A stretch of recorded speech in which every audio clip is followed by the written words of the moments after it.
What's up everyone, how are you all? Today we are back with another blazing Naruto story. What if Naruto gets Mito pregnant? If you enjoy then please like, share and do comments.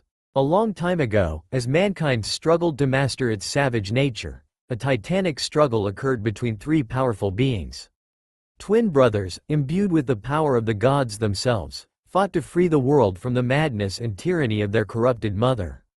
The battle was terrible to behold, and the world was scarred permanently. Unable to bring themselves to kill the woman who birthed them, the brothers sealed their mother into the moon. One younger brother volunteered to stay on the moon to ensure the seal would remain unbroken. The elder brother returned to Earth to pass on his teachings. The twins understood peace was the result of compromise, understanding, and love. Above all else, it was not something that can be dictated to or imposed on their fellow humans.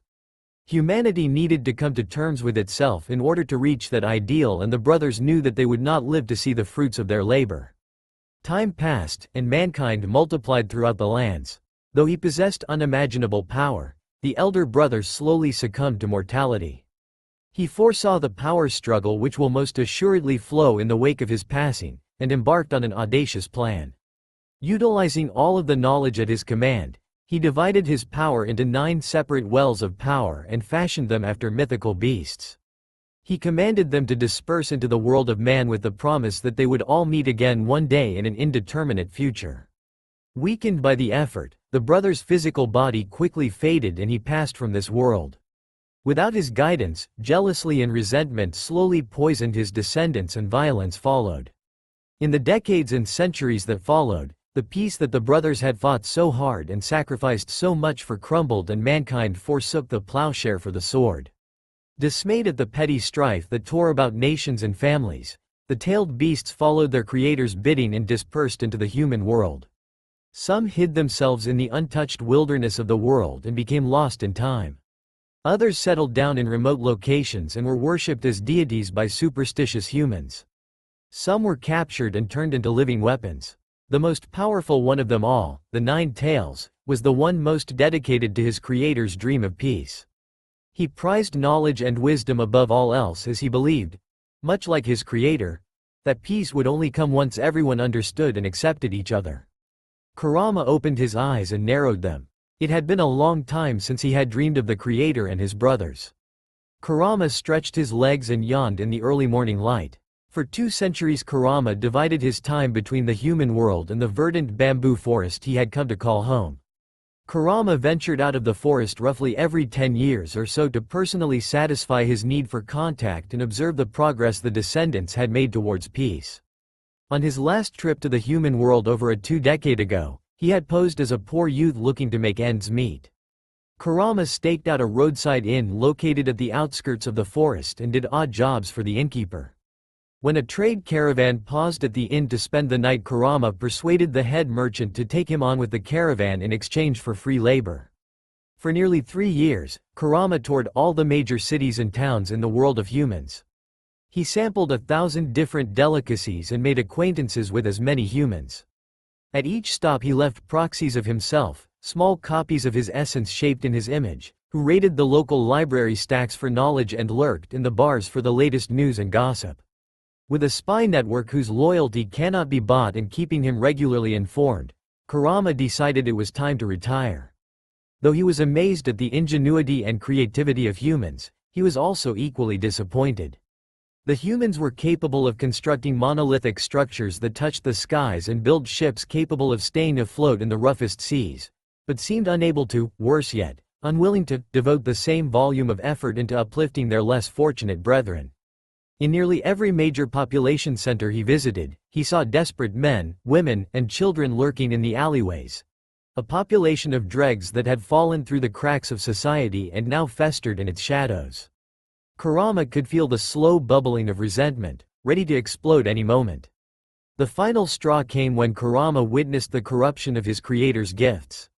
When the trading caravan made a stopover in a small village, Kurama had went to fetch water for the pack animals in the nearby stream. A surge of chakra coming from the village caused him to drop the buckets and run back to the village. When he arrived, the bodies of all the villagers and the merchants were roasting in an open pit at the town center. 3 bandits stood around the pit, dousing exposed flesh with a crude fire technique created with harnessed chakra. Kurama lost control then. He had been friends with many members of the traveling caravans and was on a first-name basis with the head merchant himself. By the time he had regained control over himself, everything within a 5-kilometer radius of the village center had been turned to ash. A circular disc of broken glass now sat where the bodies were, the chakra fire burning so hotly it melted the ground itself.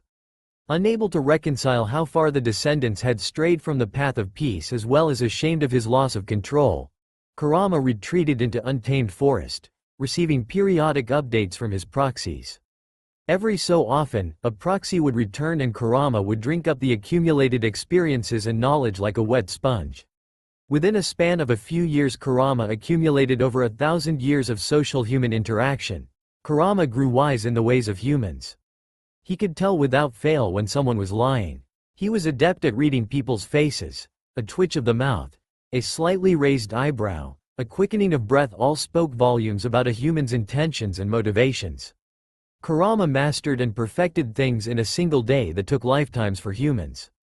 He could prepare a feast fit for an emperor, balance a nation's budget, or perform the secret 8 trigrams 64 palm technique of the Hyuga clan.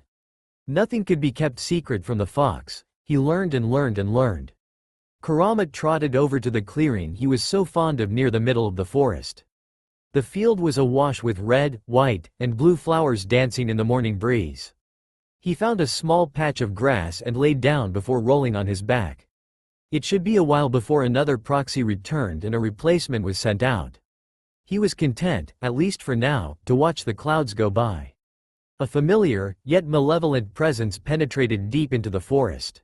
Sniffing the air, Kurama scanned the tree line suspiciously as the presence drew closer. Kurama tasted the subtle chakra that drifted towards him. It was so very familiar to him, but yet at the same time, distant. Kurama prepared for violence. The breeze blowing across the flower field died and the swaying of the grass stopped. A hooded figure completely draped in black stepped out of the forest, walking hurriedly towards him. Kurama stared and briefly contemplated returning to his full size to frighten the trespasser away, but adopted a wait-and-see approach towards the curious stranger.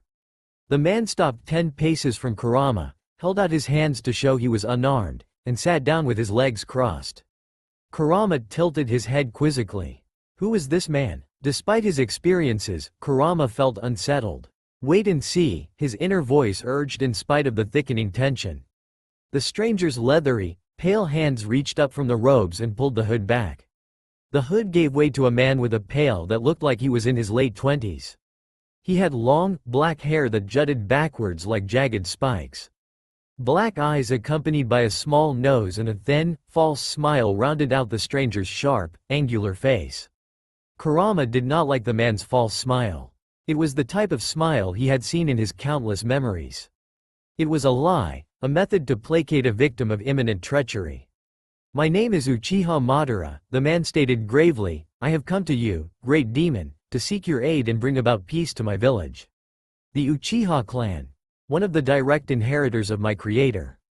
Kurama's mind quickly recalled the information from most recent of his proxy. They recently helped form the first shinobi village with the Senju clan. They are led by Senju Hashirama, the Shodai Hokage, also known as the god of shinobi.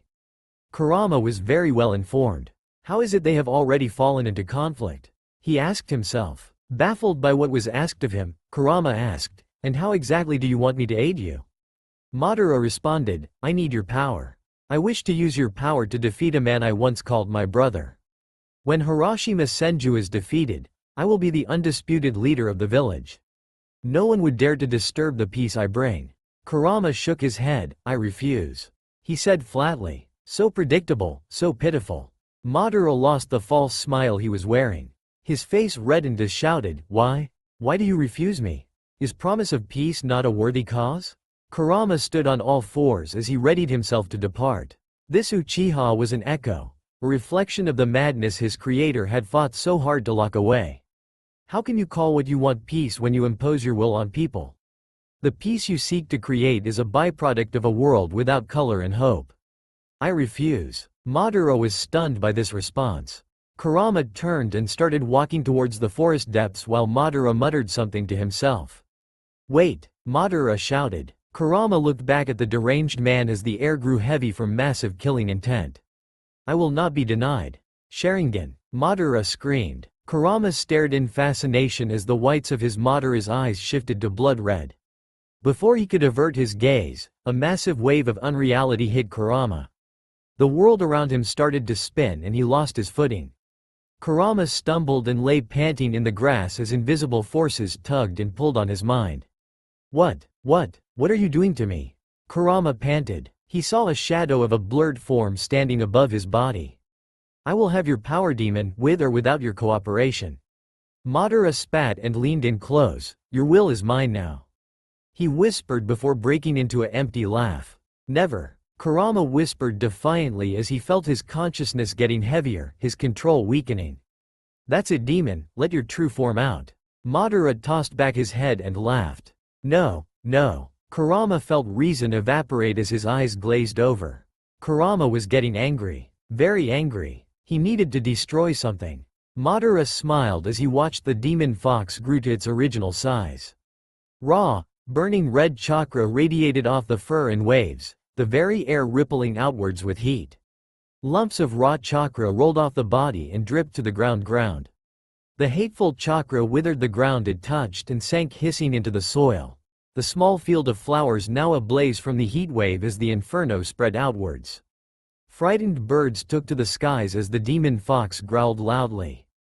Tossing its head back, the fox roared with a ferocity that shook the ground while its massive tails swung and demolished the forest. With a single leap Madara landed on the demon's head. "That way, beast!" Madara commanded. The demon sniffed in the direction that Madara pointed to and coiled its muscles. In one giant leap, the demon fox cleared the burning forest and broke into a thundering run towards Konoha. Kurama woke up and moaned. A massive headache hammered at him as he opened his eyes and surveyed his environment. He was in what appeared to be a very large, study cage designed the size of a gigantic warehouse. He stared out the cage and was rewarded with silent darkness. Wherever the cage was located, it was poorly lit.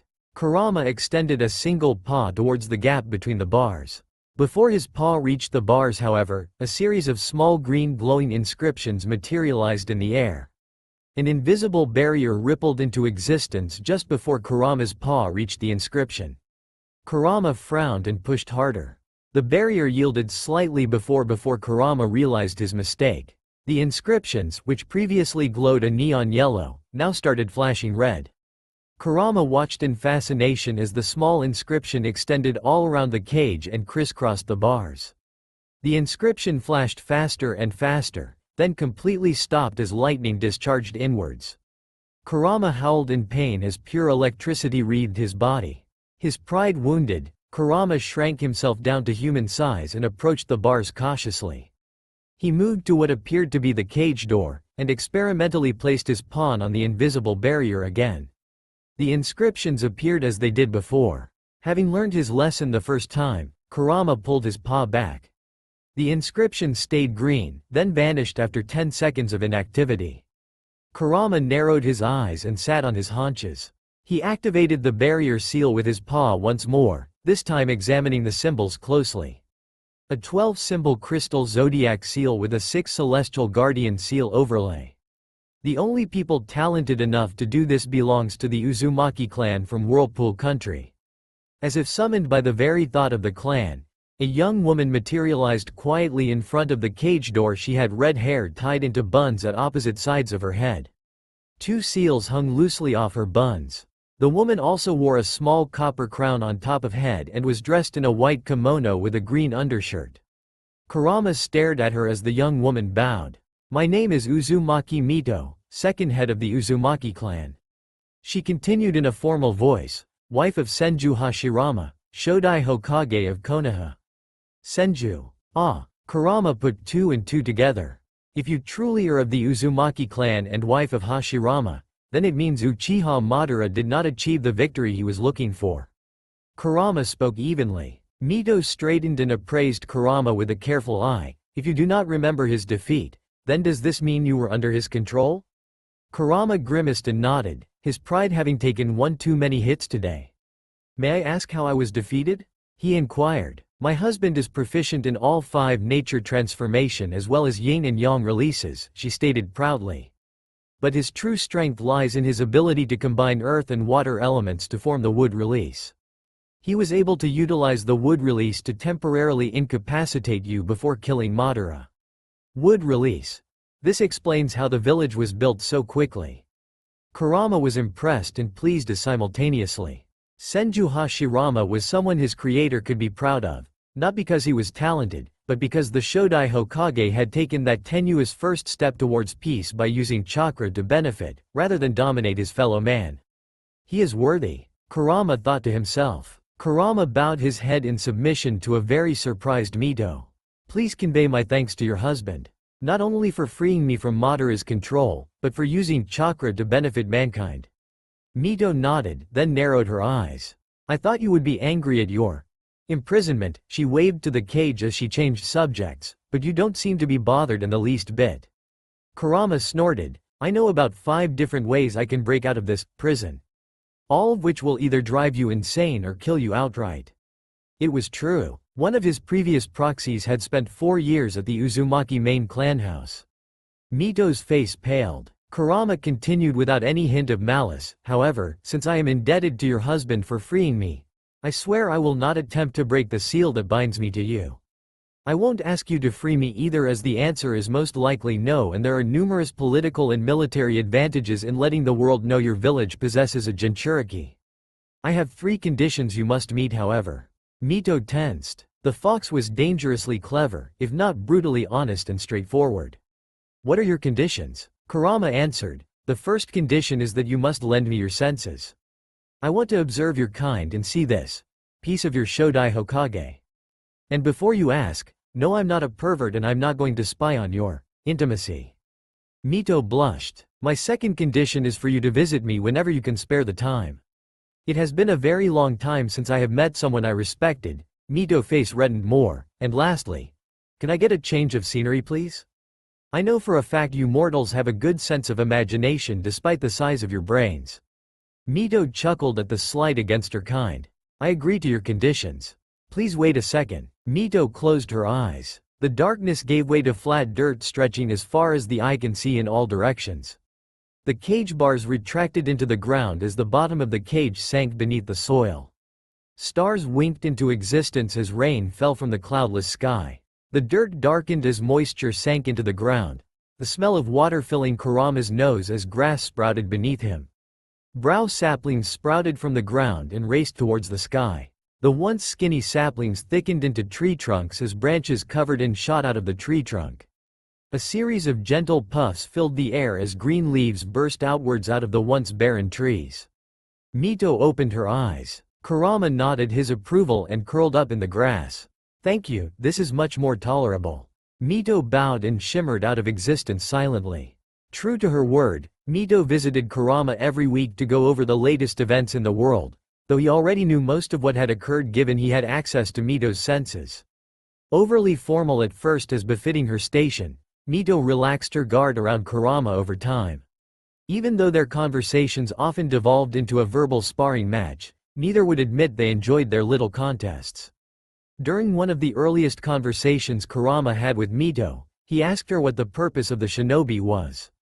Kurama was greatly dismayed when Mito informed him that shinobi existed as an elite mercenary military force, though he was somewhat placated by the fact that most contracts Konoha took were either humanitarian or peacekeeping missions.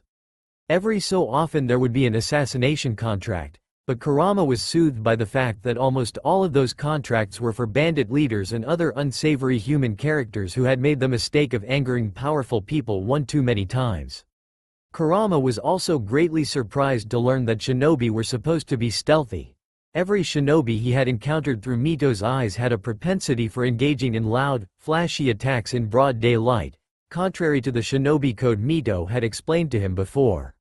They also shouted the names of their attacks. The worst offender to the shinobi code was predictably Mito's excitable husband Hashirama.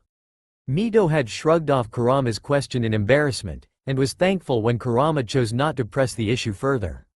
The massive difference between the shinobi code and their actual behavior perplexed Kurama to no end. The years flew by. Mito aged gracefully, but she aged.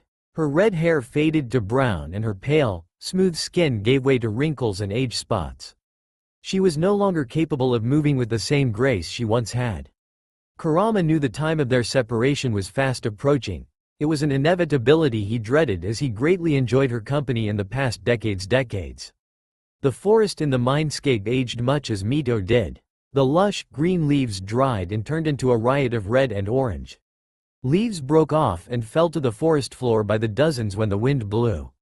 Mito materialized into existence in the clearing. Without moving from her spot, she slowly and carefully sat down. Kurama hopped down from the branch he was perched on and trotted over. He sat down next to her rather than across from her. No words were exchanged as they stared at the falling leaves. Mito cleared her throat. "It is time," she said finally. "I know. Are you fine staying in the village like this? Are you all right going into another prison?" Kurama shrugged. "I wish to observe more. Konoha is a place that has only gotten more interesting with time. There is a lot of potential for this place to become what my creator dreamed of." Silence. "I will miss you though," Kurama admitted after a while. "I will miss you too." She smiled and gently ruffled the fur on top of Kurama's head with her hand. The leaves fell in silence. Kurama's new jailer was another member of the Uzumaki clan. Kushina, a young girl with a stubborn personality and propensity for shouting, was chosen primarily for her unusually large chakra reserves. She also possessed the ability to manifest chakra chains which can be used for both attack and defense. Kurama woke to find himself in a familiar cage. It was identical to Mito's cage before she changed the scenery. They really need to find a way to improve this seal. Kurama frowned as he shrank himself down to human size again.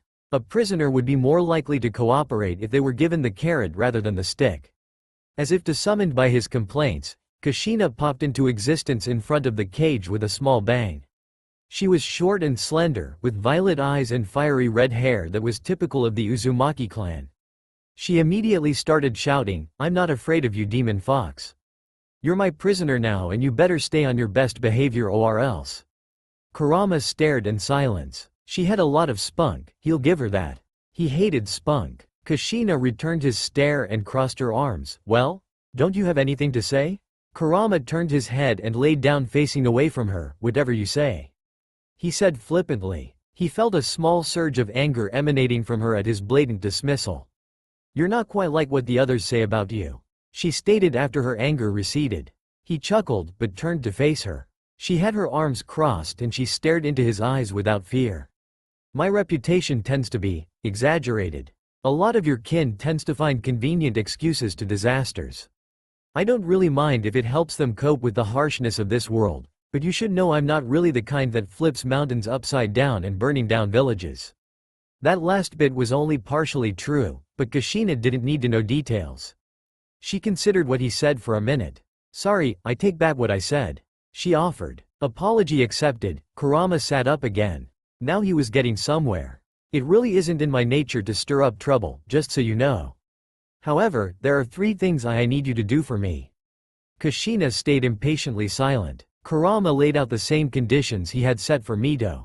Kushina nodded her head in agreement after listening to his demands, closed her eyes, and inhaled.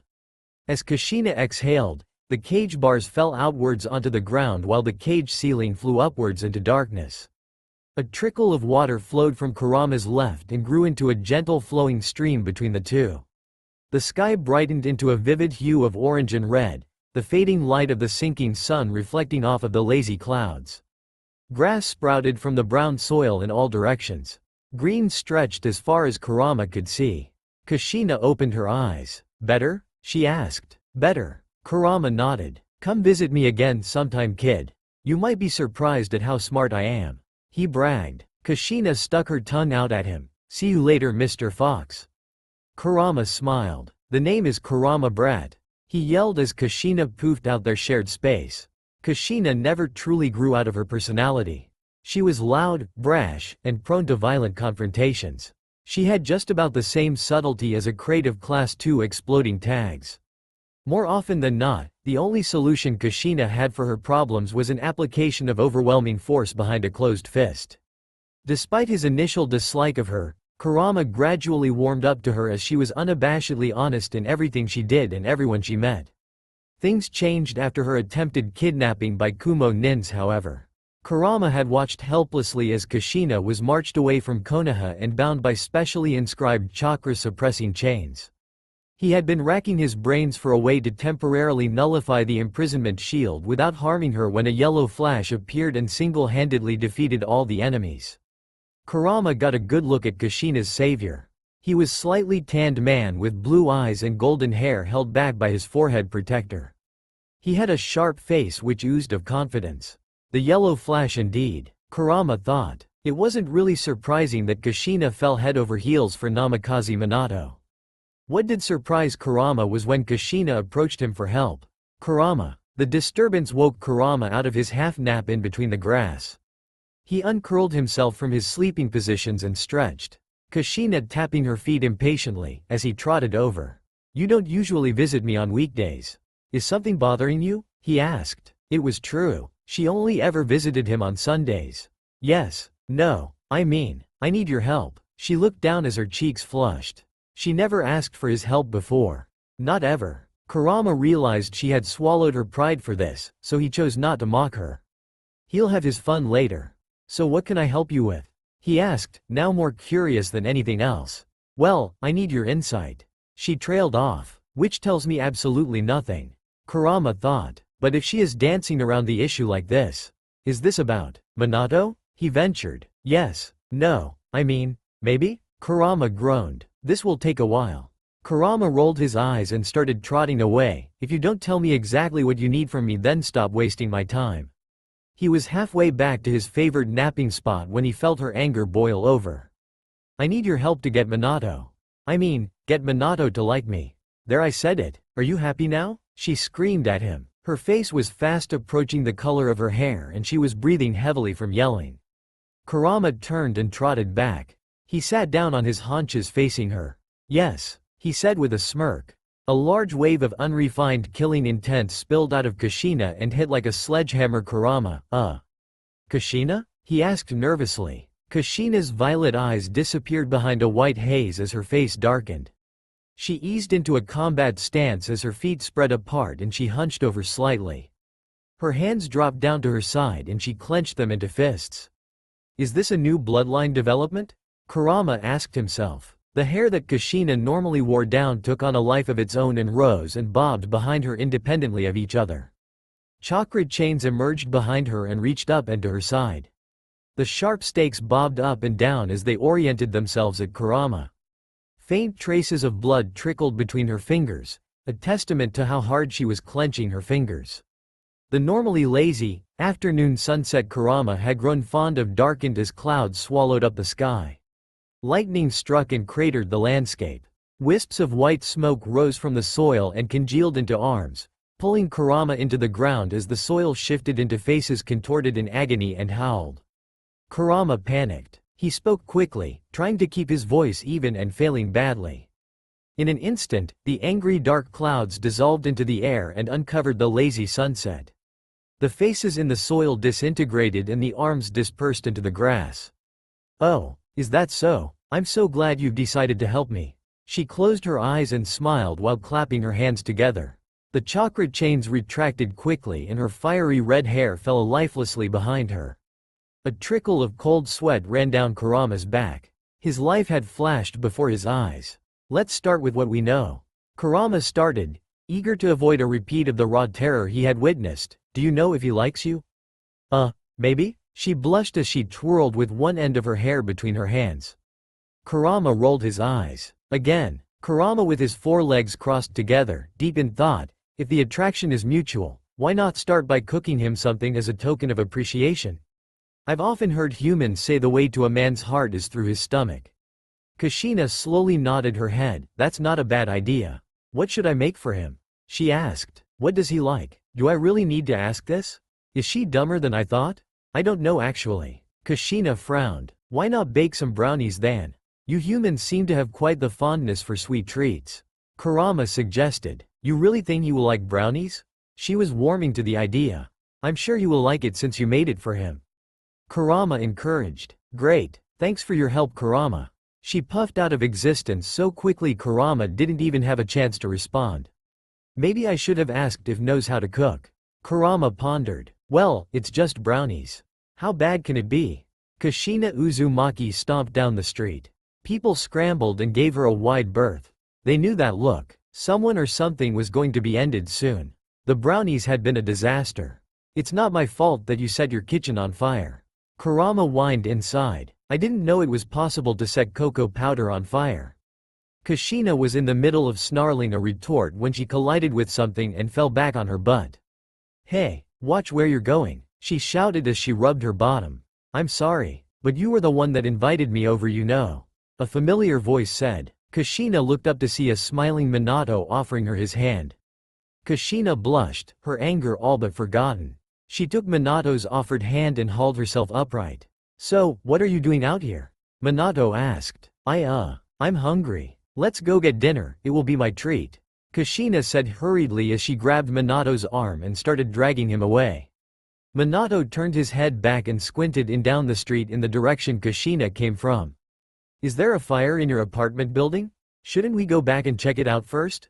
He asked. It's nothing, don't worry about it. She huffed as several firemen ran past them with buckets of water. The dinner was a catastrophe. No one was quite sure what had happened. Everything was fine 1 minute, and the next a massive explosion rocked the market district. A massive inferno consumed the restaurant as the district descended into pandemonium. Firefighters battled the blaze for 6 whole hours before the fire was contained.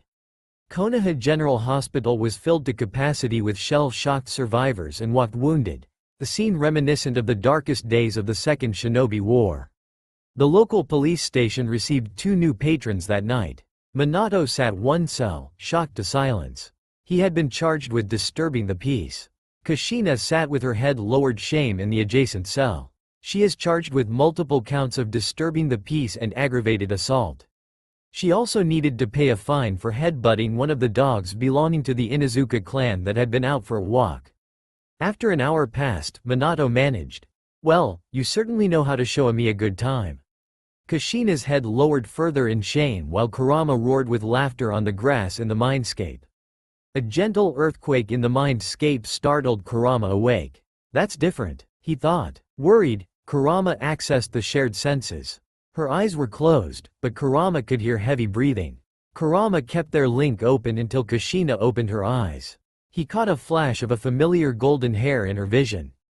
Ah, good for her. Kurama cut the shared senses immediately and curled back up, though he had difficulties going back to sleep due to the rolling earthquakes. When Kushina came to visit that Sunday, she found Kurama waiting for her with a smirk. She felt an overwhelming urge to punch that smile off his face. It appears our little Kunoichi is now all grown up, Kurama said in sadness. He brushed away an exaggerated tear from his eyes with his paw. Kushina turned bright red. You saw? She stammered. Kurama laughed, just enough to see what was happening. His face turned serious. I've been thinking it's time that Minato changed his nickname to something more appropriate. And what, may I ask, should his new nickname be? Kushina asked suspiciously, fully unaware of the trap Kurama was luring her into. He should change his name to Yellow Flasher. Kurama shouted and roared with laughter at his juvenile joke. Kurama felt searing pain across his entire body as he was lifted into the air by Kushina's uppercut. He flew back 100 meters and landed with a thud. Kurama yowled as chakra chains rained down from the sky and dug deep into his tails. Kurama looked up in pain, but Kushina was already gone. Worth it, Kurama thought in between bouts of pain. Maybe I should have told her she's pregnant. Nah. Kurama limited his presence during the final stages of Kushina's pregnancy. The seal, though powerful enough to hold a tailed beast, was also at its weakest as the mother carried a new life inside her. He was caught completely unaware when the mindscape started shaking violently. Kushina? He asked. Hairline fractures splintered across the afternoon sky. The earth beneath Kurama shook violently as random bits of soil pushed up from the ground. Kushina. The sky shattered outwards into a million fragments and gave way to darkness. The ground beneath Kurama gave way and vanished. Kurama fell screaming into the black abyss. Kurama awoke once again. This really needs to stop happening. He breathed in deeply. This is real, he thought. He could feel the coolness of the evening air and the soft grass he was lying on. He was in the real world. Kurama opened his eyes. Kushina laid in front of him on the ground. She was alive but weak. Next to her stood a man with short black hair in a black cloak. The man's face was completely covered with an orange mask, a swirling pattern ending in a single dark hole where the eyes should be. The man turned and looked up at Kurama as if appraising him. Kurama took this brief pause to create a much-needed lifeline. Pure chakra dripped out of the tail closest to the ground. The chakra droplets hit the ground and bounced. At the apex of the bounce, the droplets shifted into the form of small foxes and darted into the woods. Kurama could feel his proxies splitting a few more times as they raced away into the night. As Kurama felt the last of the proxies fade in the distance, the man with the orange mask appears suddenly on top of his nose. A displacement technique? Kurama thought as he focused on the hole on the man's mask. The eye behind the hole glowed red. Sharingan. Not again. Kurama cursed himself as he felt his consciousness fading. In the depths of the forest, a great demon fox wreathed in chakra fire raised its head in the moonlight and let out a terrifying roar. The losses had been terrible. The demon fox had torn straight through all three of the hastily assembled defensive lines. Weaker shinobi had been frozen or killed outright by the massive killing intent that pulsed out of the nine tails. Shinobi died by the dozens as the fox clawed at their hiding places and leveled entire sections of the forest. The demon had shrugged off their strongest explosive tags and kunai without slowing down. Each swipe of nine tails felled trees and cratered the land. Just as the demon was about to tear down the northern section of the village wall, the Yondaime had arrived on top of Gamabunta. The first of the Toad clan struggled against the demon fox and was able to temporarily subdue him before Minato had teleported the fox away. Hiruzen Sarutobi had initially questioned the effectiveness of the tactic as the fox can simply make its way back to Konoha, and Gamabunta was no match for the beast in a drawn-out fight. He now understood the terrible meaning behind his successor's desperate action. Sarutobi in full battle GI was still counting the losses in his head when he and his Enbu escorts arrived at the massive clearing. They stared. Minato Namikaze and Kushina Uzumaki lay lifeless in a bloodied embrace on the ground before him. Their eyes closed and their face caked with dirt and marred by dried tears. A rough stone altar occupied the center of the clearing. "Oh Minato, had you only told me what you planned to do?" The soft sound of a baby's wail snapped Sarutobi out of his thoughts. He ran to the stone altar and gasped. On the altar was a wailing newborn with golden blonde hair. Kushina. Sarutobi choked back his tears as he realized the full extent of Minato and Kushina's sacrifice. He scooped up the baby, blanket and all, into his arms and rocked the baby gently. "Dog, inform the Inuzuka tracking teams we have found the Yondaime and Kushina Uzumaki," Sarutobi ordered. "Have them divert to Sector 112 to locate the Yondaime's escorts. When the escorts are found, have the investigation teams perform a full analysis before moving the bodies. When you have the results, report directly to me." The silver-haired Anbu nodded. "Cat, contact Shikaku Nara in the command center and have them dispatch a recovery team here. Tell him to prepare the post-battle damage assessment as well as a list of our casualties. Inform the advisors of what has happened and send a message to the civilian council. Tell them I am temporarily in charge until a suitable Hokage replacement can be found." The purple-haired Anbu dipped her head in acknowledgement. Nodding his head in dismissal, the two Anbu vanished in a swirl of leaves. Sarutobi sighed and looked down at the sniffling baby. Kurama stirred from his hazy nightmare and winced as massive pain echoed in his mind. He could sense that he was locked away again. If I'm locked away, that means the masked man's plan failed. I'm sure Kushina made it out fine though, she's a tough one. Kurama comforted himself. Kurama was never very good at fooling himself, so he chose to file away the sad thoughts. Kurama sat up and took in his surroundings. Wonderful, he thought as he stared past the bars of his cage and into the darkness. At least they added something new this time. Water pooled around his legs as he shrank himself down to a more manageable form.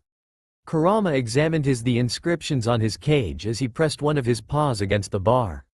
8 trigrams seal, he stated to no one in particular. Though, it's not as strong as it can be. I can feel my chakra leaking out of the cage. Perhaps whoever sealed me didn't have enough time to properly perform the seal? Kurama pondered for a second. No, this was done intentionally. Whoever sealed me in here wanted my jailer to have access to my chakra. Kurama concluded. He had a pretty good idea of who his new jailer was. The most obvious choice would have been an Uzumaki, and given that the current mindscape was not the one he shared with Kushina, it meant he was sealed in the closest available Uzumaki candidate. The Uzumaki with Namikaze blood. Kurama sighed at the desperation and anguish the parents must have felt as they sacrificed their baby to contain him. He decided then and there he was going to do everything in his power to help this child. He owed it to Kushina. It's not as if I was doing anything more meaningful anyway, Kurama reasoned. As he laid back down, Kurama noticed a mote of light dancing frantically just outside the cage. Kurama squinted at the mote and could feel pure terror radiating from it. Kurama stretched out his tails and pushed against the seal. The seal strained, but gave way just slightly. He gathered the mote of light in his slightly diminished tails and rocked it gently. He hummed a gently lullaby, a song he recalled from Mito's time as a mother. The mote settled down, growing stronger and brighter as the feeling of terror receded. Kurama poured images of a smiling Kushina and Minato as well as the feeling of warmth and comfort into the mote. The mote glowed intensely while radiating warmth in response. The mote flashed once, twice, and then disappeared for good. Kurama retracted his tails and lay down. Though alone again, he closed his eyes and smiled. Sarutobi leapt from tree to tree as he made his way back to Konoha. He had been dreading the damage report so much he barely noticed the baby had stopped crying. Worried, Sarutobi stopped at the next branch and Sarutobi gently pulled back the blue blanket covering the baby's face. He noticed for the first time the whisker marks which adorned the baby's face. Two large blue saucers stared back at him and cooed happily. Sarutobi smiled at the baby. It is nice to meet you, Naruto. A disheveled, barefooted 4-year-old Naruto stepped out an unlit alleyway underneath a moonless sky. His dark green sandals were gone. Dirt caked his pants and forearms, and his right pant leg was torn from the knee down. His trademark white shirt with the red fire spiral reeked of alcohol and sweat. His left shoulder ached slightly from where the wine bottle had struck him. Naruto stopped briefly to calm the pounding in his heart, but a faint echo in the breeze drove him forward. He backed away from the echo, turned, and hurriedly limped in the opposite direction. He did not notice the various mansions and estates behind the white walls running down the length of the street on both sides. Stone lanterns dimly illuminated the streets as Naruto shuffled along. A man rounded the corner far behind Naruto, squinted at him, and started pointing and yelling. 2 more appeared, then 5, then a whole crowd of drunken, angry men and women bent on violence. Naruto threw a frightened glance behind him as he kept limping away, his terror overriding the pain in his right ankle. An inner voice urged him on. Hurry, faster. Naruto had made a terrible mistake. His eyes widened as the street abruptly ended in white stone steps leading up to a solid gray wall with a set of rounded red doors. 2 torches hung on either sides of the door, each illuminating imposing stone statues twice the height of a normal man. The statues depicted monkey warriors within full shinobi armor in combat stances. The monkey warrior on the left held 2 axes, one in an outstretched arm at an angle, while the other was held above and behind the main body of the statue. The statue leaned backwards, the left leg stretched forward angled towards the ground, while the right leg was turned away in a crouch. The one the right held a thick staff in its right hand slightly raised behind its hips, while an outstretched left arm ended in an open arm. This statue was standing on its right leg, the left leg was folded against the main body. With no other choices available to him, Naruto limped up the steps and lurched towards the red doors. There was a wooden plaque with red letters set in a gold engraving mounted above the doors. He recognized one of the large, golden character inscribed on the left door. Monkey. Naruto was too short for the rounded bronze door knockers, so he began shouting as loud as he could while pounding the door with his tiny fists. The crowd drew closer, their shouting and jeering filling the air. Demon, they chanted, as rotten vegetables and makeshift missiles flew at Naruto. Naruto ceased his pounding. He was out of steam. He sank to his knees and sobbed as the crowd stalked up the stone steps. Enough. A deep voice that seemed to come from everywhere at once shocked the mob to silence. The trees lining the street swayed from the raw power behind the voice. The confused crowd looked at each other and searched their surroundings to find the source. A few of the more observant members of the crowd spied the inscribed characters and started to back away slowly. The crowd froze as the heavy wooden doors creaked open backwards. A set of hands marred by age and battle swooped down and supported Naruto as he pitched forwards. Naruto struggled lightly as powerful, protective arms gathered him up. Naruto looked up and ceased struggling. He knew this person. Naruto whispered weakly, "Gigi?" Sarutobi looked down and nodded. He smiled at Naruto, his rage hidden behind a mask. "Shush, it's okay now. You're safe." Naruto's world dimmed to blackness. October 10th was just another typical day at the orphanage located at the outskirts Konoha. The orphanage was a simple wooden affair. It was a long rectangular building 2 stories tall with a gently sloping roof covered by the traditional blue ceramic tiles. A slightly taller clocker tower was attached to the front end of the building. The main floor consisted of a simple reception area by the main entrance, visitors' lounge for prospective parents, a large kitchen, a nursery, a dining hall that doubled as an assembly area, and also numerous classrooms and playrooms. All of the rooms featured large rectangular windows which allowed sunlight to pour in. The second story was slightly smaller, but still packed with enough rooms and bed for at least 100 children and the necessary caretakers. The orphanage had been founded by a kindly medical nin after the Second Shinobi War. Back then, the orphanage was constantly over capacity and the orphans often had to share rooms. Now however, less than a quarter of the rooms were occupied. There had been a sudden influx of orphans after the demon fox attacked 4 years ago, true. But most of the children had been adopted out by surrounding townsfolk and distant relatives. Only one child was never considered for adoption. Naruto was 4 now according to the orphanage's records. Not only was he the oldest orphan, he was also the orphan who had stayed the longest. Naruto had made many friends initially, but one by one they were adopted out and he lost contact with them. Though he held on to the faint hope he would have family one day, he always felt the accusatory looks visitors gave him whenever he was seen. After a while Naruto simply gave up and spent most of his free time by himself exploring the surrounding forests or daydreaming on top of the roof. The caretakers knew his secret, courtesy of the gossips in the civilian council who controlled their funding. The head caretaker himself was well aware of the council's petty vindictiveness, and only acquiesced to their secret demands for Naruto in exchange for more funding. Knowing that no one would ever adopt Naruto to the existing prejudice, the caretakers sought to improve Naruto's stock for the recruitment teachers from the Shinobi Academy.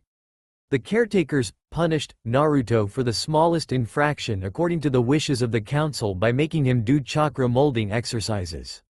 They encouraged Naruto to run and play alone in the forests to build his stamina, though he was always secretly watched from on high by a retired Junin now turned caretaker. The only constant in Naruto's life aside from the caretakers was the kindly old man with the funny hat who visited the orphanage every so often. Naruto wasn't blind to the fact Sarutobi paid more attention to him during his short visits than the other orphans. Every time the old man visited he doled out candy and confections generously to the excited children, but he would always save a little something extra for Naruto. Naruto had woken up fairly early today. After eating breakfast alone in the dining room, one of the caretakers had dragged him off to do chakra molding exercises. Though he failed for 3 days when the lesson was first taught to him, Naruto had kept at the practice religiously until it became natural. After lunch, the caretaker had dismissed Naruto and allowed him to wander around the forest, alone.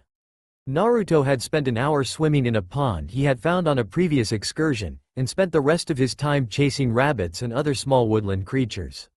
By the time Naruto returned and washed up, he was completely exhausted.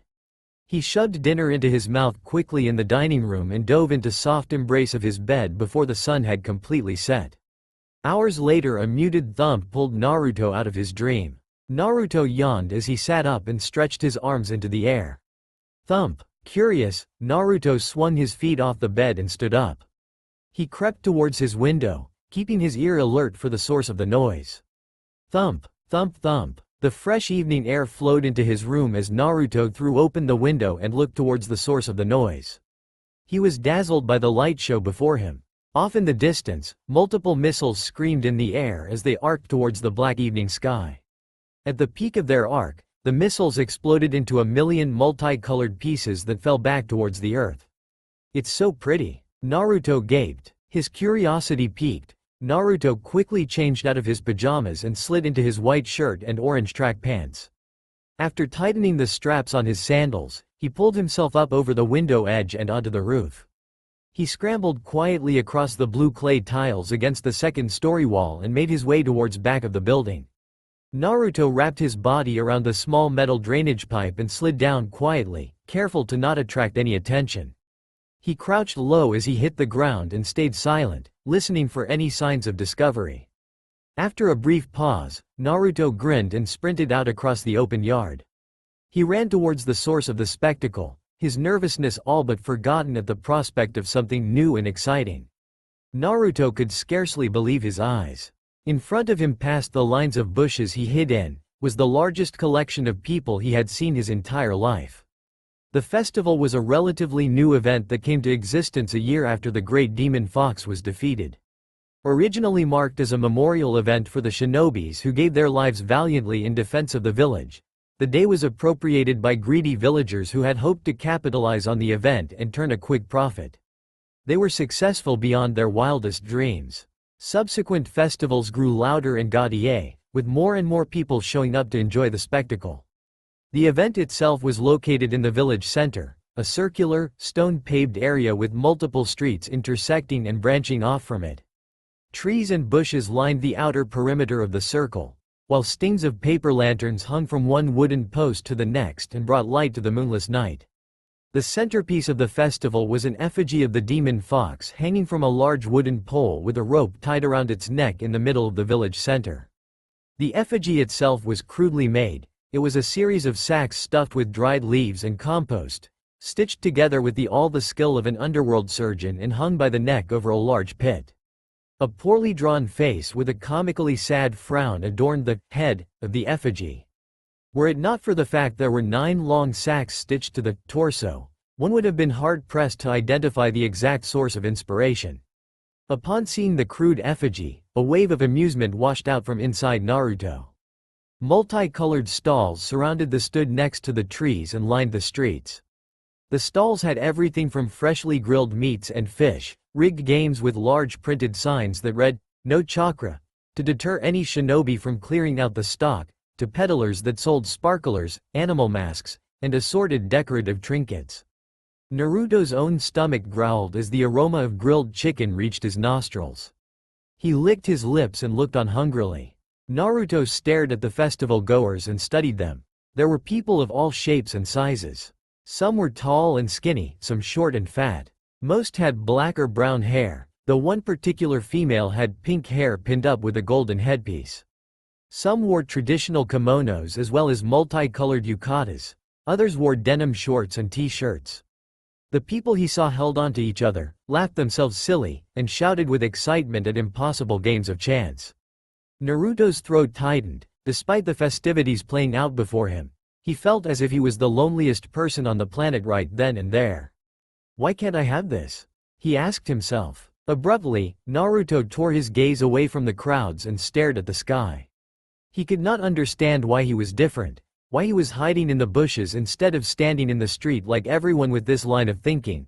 Naruto pushed away his thoughts and made his decision. Giving one last look at the festival, Naruto turned to crawl away. It was time to go back to the orphanage. A booming announcement that Naruto couldn't make out silenced the festivities. He stopped and looked up. As one, the crowd was started shuffling towards the village center and the effigy. Naruto scrambled up a tree and hopped onto one of the lower branches. He wanted to see what was happening. A large balding man with tanned skin and gray hair in a gold and white kimono shouted into a megaphone he held in his left hand. He held and waved a lit torch on his right hand. Naruto struggled to make out what the man as the crowd started shouting louder and louder. The crescendo of shouts reached its peak as the man lifted the torch towards the sky and stabbed the torch into effigy. The crowd cheered as the effigy was quickly consumed in a fiery embrace. The announcer bowed low amidst thunderous applause. Naruto stared in morbid fascination as the string holding the effigy snapped and the charred remnants fell into the pit and smoldered. The bald man lifted his head and smiled as his eyes swept over the crowd. Naruto froze as the man's gaze stopped and fixated on him. The man shouted something incoherent and pointed wildly in Naruto's general direction. The crowd fell silent and turned their heads to Naruto. He felt a growing unease in his gut as the entirety of Village Center scrutinized him, their eyes with undisguised hatred. Someone in the crowd shouted, and Naruto instinctively dodged as a rock the size of an adult fist sailed past his head. Naruto turned and hopped off the branch as the rest of the crowd started shouting. Landing smoothly on the soil, he rolled forward, redirecting momentum as makeshift missiles peppered the area around him. Naruto scrambled through the bushes on his arms and knees, but twigs snagged his feet. He twisted around and undid his sandals in a hurry to untangle himself. Naruto dashed forward, climbing over a fence and leaving his sandals behind. As he swung his legs over, a piece of wire caught his pants. Fabric tore as Naruto pulled on his legs and fell off the fence. Naruto picked himself back up and cut between some stalls before spilling out onto a side street. Naruto sprinted away from the village center as shopkeepers pointed and yelled at him. As he ran, Naruto looked back and saw that a portion of the crowd was giving chase. Though Naruto was quite swift on his legs, he was still only a small kid. The crowd soon closed the gap. Various sticks, trash, and beverage containers sailed through the air and landed around him as he weaved through the street. A half-empty bottle of sake caught him in the shoulder, spilling its contents out. Naruto gasped in pain and grabbed his shoulder as alcohol splashed across his upper torso. Still he ran. As he approached a darkened intersection, a voice inside him called out. "Left," the voice commanded. Naruto slowed. "Go left," the voice shouted now, seemingly impatient. Naruto veered left at the intersection. "Now go right," the voice nagged as Naruto approached an alley. Again Naruto obeyed. He ran full tilted down the alley even though it was completely dark. His eyes adjusted just in time to see a large pile of bagged garbage appear in front of him. Naruto leapt instinctively, letting the momentum of his sprint carry him up and across the garbage. As he made contact with the ground, however, his left foot slipped on wet asphalt. Naruto's put out his right leg to stabilize himself and screamed in pain as pain shot up his ankle from the poor landing. Naruto lost his balance and fell forward face first into the ground. Naruto moaned and pushed himself up against the wall using his left leg. "Hurry," the voice urged. Wincing with pain at each step he took, Naruto stepped out of the alley. A seething Sarutobi held on to Naruto as he lost consciousness. A solidly built young man with short, spiky black hair and goatee wearing a Chunin vest stepped out from behind Sarutobi, a small trail of smoke coming from the cigarette in his mouth. He took one look at the scene before him and shook his head. "The idiots." Sarutobi turned to face Asuma. A blade of wind chakra cut Asuma's cigarette in half by the stem. Asuma spat out the cigarette stump and swallowed nervously. "Asuma, take Naruto to the hospital and have the doctors examine him," Sarutobi said gravely with a tone that left no room for argument. Asuma nodded as the elder Sarutobi handed him the blonde kid. "Dog." A silver-haired Anbu materialized next to Asuma and knelt. "Go with him, make sure they get to the hospital without any distractions," Sarutobi commanded. Dog nodded and both men Shunshin ed towards the hospital without further comment. The smile Sarutobi wore for Naruto vanished now and his mask gave way to an impassive face. This was the same expression that frozen enemy Junin in their paths and gave pause to fellow cages. This was the face of a stone-cold killer who knew 1,000 different ways to kill an enemy without moving from where he stood. The kindly old leader who gave candy to laughing children and greeted villagers on the street was currently on a sabbatical. "So," Sarutobi began. His eyes swept out towards the gathered group of villagers standing in front of him. "Will someone please explain to me what happened?" Sarutobi's voice was neutral, though a few in the crowd knew how dangerously close to violence the Hokage was. The crowd remained silent, looking nervously at one another. As it happens, the least intelligent of the lot, the fat balding oaf with the megaphone, courageously pushed his way forward to the front of the assembled crowd to challenge the old man directly. "We were gonna punish that demon for ruining our fun." He yelled as he jabbed a finger at Sarutobi. "Y'all let him get away from us, so I'm holding y'all responsible for all the damage he caused." The blood drained from the faces of the entire crowd. They could have talked their way out of this, but not anymore. Sarutobi, normally accustomed to a modicum of respect, was completely unprepared for the man's audacity. He was taken aback, but only for a fraction of a second.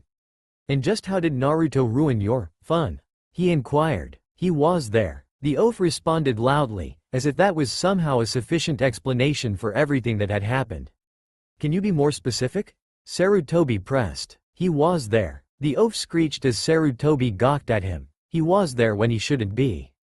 He was gonna ruin everything again just like he did 4 years ago.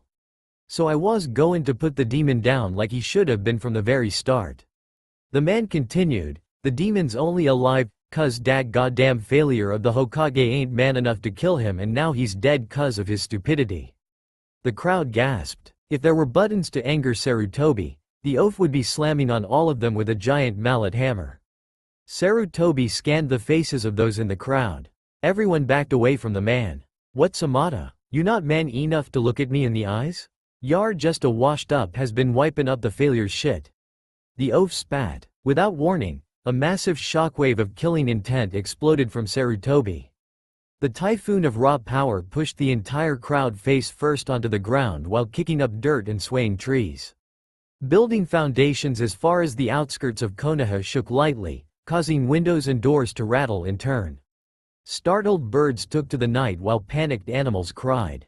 The man who had been so loud and insulting was now in a panting heap on the ground. As Sarutobi stepped towards him, the man gave out a yelp of fear and scrambled backwards on his hands and butt. "What is the meaning of this?" a male voice from to his right demanded. "Homura, Kaharu, how good of you to show up. And I see you've brought Danzo along." Sarutobi spoke deadpan without even looking in the trio's direction. "Whatever you are doing, you must stop at once. This is a matter for the civilian council since it doesn't involve your shinobis." The elderly female stated. Sarutobi turned his head until his gaze settled on his former teammates. Kaharu and Homura returned his stare defiantly, while Danzo looked aloof. 6 Anbu flanked the 3 elders, but all knelt in submission to their Hokage.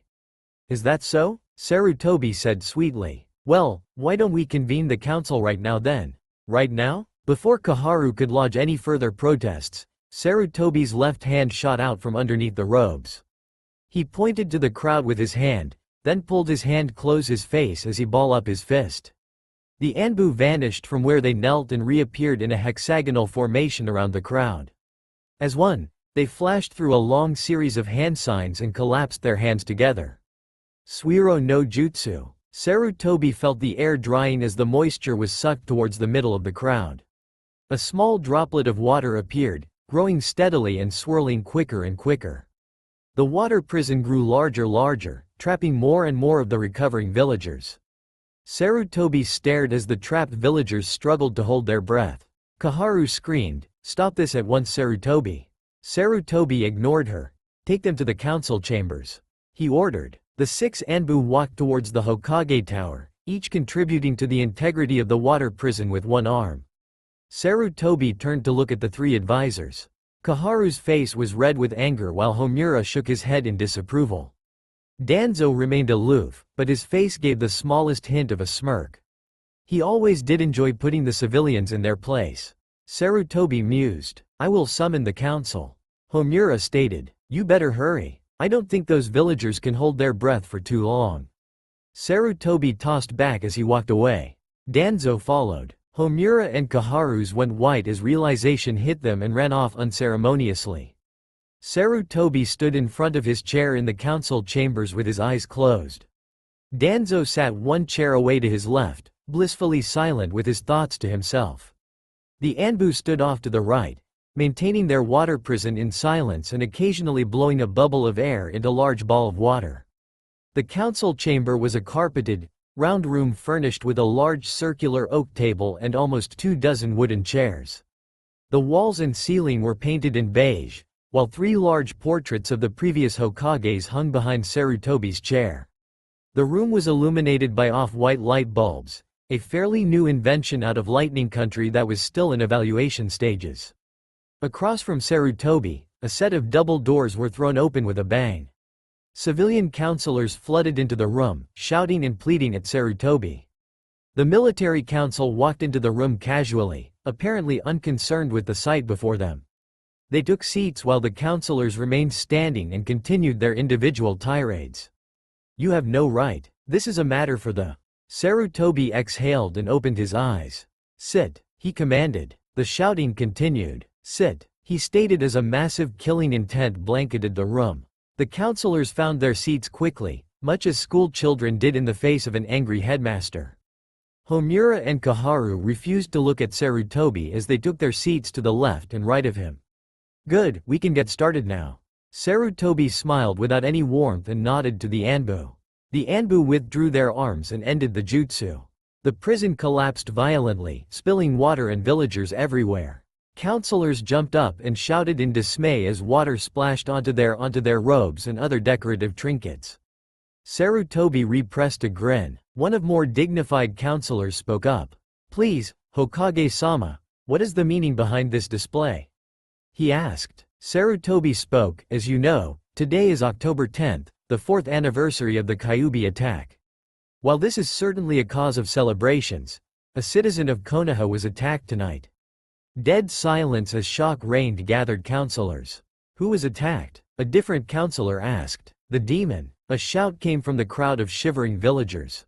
The fat oaf pushed his way forward again. "Yay, that's right. We hurt that demon brat. We would have killed him too if it ain't for him." The man had somehow found his courage in front of the civilian councilors. Typical. Just another spoiled man-child crying to mommy. Sarutobi looked around the table.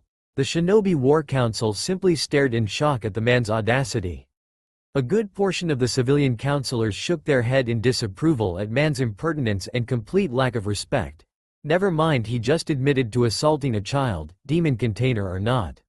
"We shoulda killed him." The man was on a rant now. "Let him die in the streets like that good-for-nothing Hokage you call a 4th.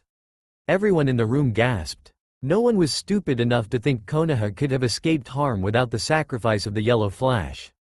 There were those on both councils who could not recall the numerous times they have been saved by the Yondaime out on the field. Even Danzo narrowed his eye at the outrageous insults. Sarutobi closed his eyes and said nothing. The man was making Sarutobi's case for him. He opened his eyes to the civilian councilors whispering and nodding to each other.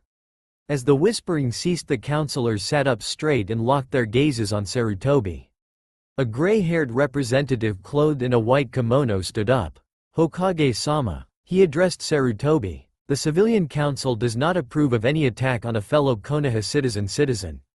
We also strongly condemn this man's insults regarding the honored Yondaime. As these villagers have brazenly revealed an S-class military secret, this issue is no longer under our jurisdiction.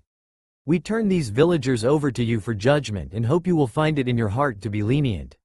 The fat man sputtered in disbelief while the rest of the villagers looked fearful for their lives.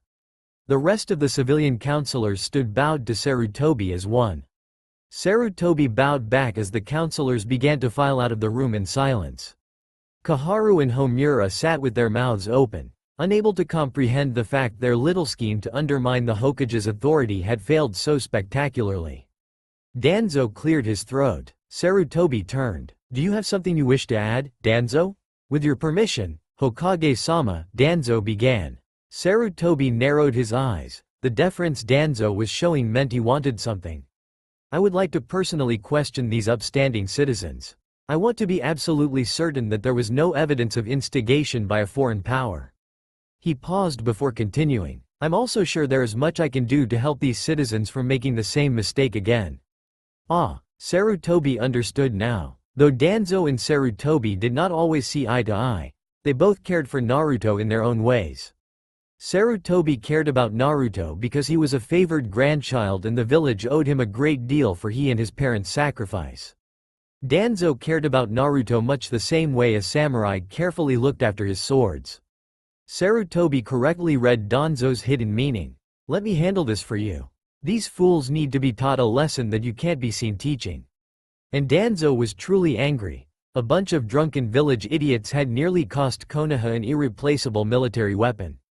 "I would greatly appreciate your help in this matter," Sarutobi said evenly. But, if you would, can you please give this man your personal attention? He nodded to the fat man, who paled visibly. Of course, I will be sure to find out everything he knows. Danzo nodded as he stood and bowed. Sarutobi returned the bow. Escort these fine citizens down to interrogation. The Anbu nodded and herded the shivering villagers out the door with Danzo in tow. The rest of you are dismissed. Sarutobi said to no one in particular. The war council nodded and shuffled out while quietly chattering among themselves. Homura and Kaharu followed, fuming all the while. Sarutobi was for once thankful for Danzo. Though he found Danzo's methods distasteful, sometimes distasteful methods were necessary. Especially in the shinobi world. Sarutobi mused. Sarutobi made a mental note to send Danzo a fruit basket later. But first, he will see how Naruto is doing. Naruto flailed and lifted his head out of the water, gagging as he struggled to breathe. He dry-heaved for a couple of seconds before sitting upright and looking around. Where did the old man go? Hello? Is anyone there? Silence. Naruto frowned and surveyed his surroundings. He was sitting in a partially flooded corridor with what appeared to be concrete floors under the stagnating water. The walls were covered in pipes of varying sizes, while the ceiling was plastered colored red by what appeared to be emergency lighting. I should get out of here, I don't want to get in any trouble. Naruto cautiously reached out and poked his right ankle, sighing with relief when there was no pain. He used the metal pipes along the walls to pull himself up to a standing position. Huh, someone fixed my pants. Naruto looked down at his pants in bewilderment, but decided he can find that out after he got out of here. He glanced up and down the corridor. Off to his right, the corridor stretched on into utter darkness. To his left, the corridor seemed to be lit with emergency lights much like where he was standing. Opting for what seems to be the safest path, Naruto turned to his left and started walking. 15 minutes later the red emergency lights ran out. Naruto stared into the darkness ahead of him. Hey, I can see something. He squinted. Sure enough, there was a tiny glimmer of light. Naruto put his hand on the pipes in the wall, using them to guide him towards the light. Whatever he had expected at the end of the corridor, this wasn't it. The corridor opened up into a massive cubicle space. The space was so massive Naruto could see the walls and the ceiling fade and stretch into darkness. In front of him was what appeared to be a massive cage with thick metal pillars for the cage bars. A red hill of fur sat behind the cage bars. Naruto approached the cage entrance. As he held out his hand to touch the bars, an invisible barrier blocked his movement. A series of black inscriptions sprang to life and glowed green. A sudden movement past the bars caught his eye. Naruto backed up slowly as the red hill shook and uncurled itself. The top of the hill lifted and opened up backwards, dividing into 9 waving tails. The front of the hill lifted itself higher and higher, 2 black streaks appearing from the middle and sweeping to the left and right side. Naruto craned his neck and stared. The streaks opened up revealed impossibly large eyes. A mouth as wide as Konoha Central Avenue opened up and revealed a row of razor-sharp teeth, each the height of an adult male. The creature wiggled its ears and stretched its arms above its head to yawn. The creature had a distinctively foxy look to it. Naruto stared with his mouth. It put its head back down lazily and stared right at Naruto, studying him in silence. I must be dreaming. A deep, rumbling laughter escaped the fox. You aren't dreaming, the fox informed him. Wow, it reads minds. Amazing. No, I can't read minds. But I can read faces very, very easily, especially stupid ones like yours. The fox mocked him. Don't call my face stupid, stupid.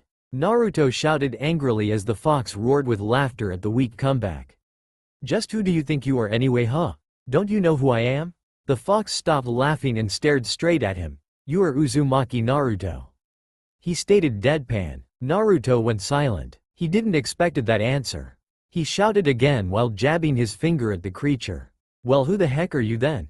The fox raised itself to its full height and stared down at Naruto. I am known as the 9-tailed demon fox. The creature's voice boomed with power in the empty space.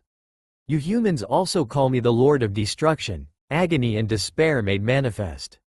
The trickster god who steals from all. Naruto nearly fell over from the sheer volume of the proclamation.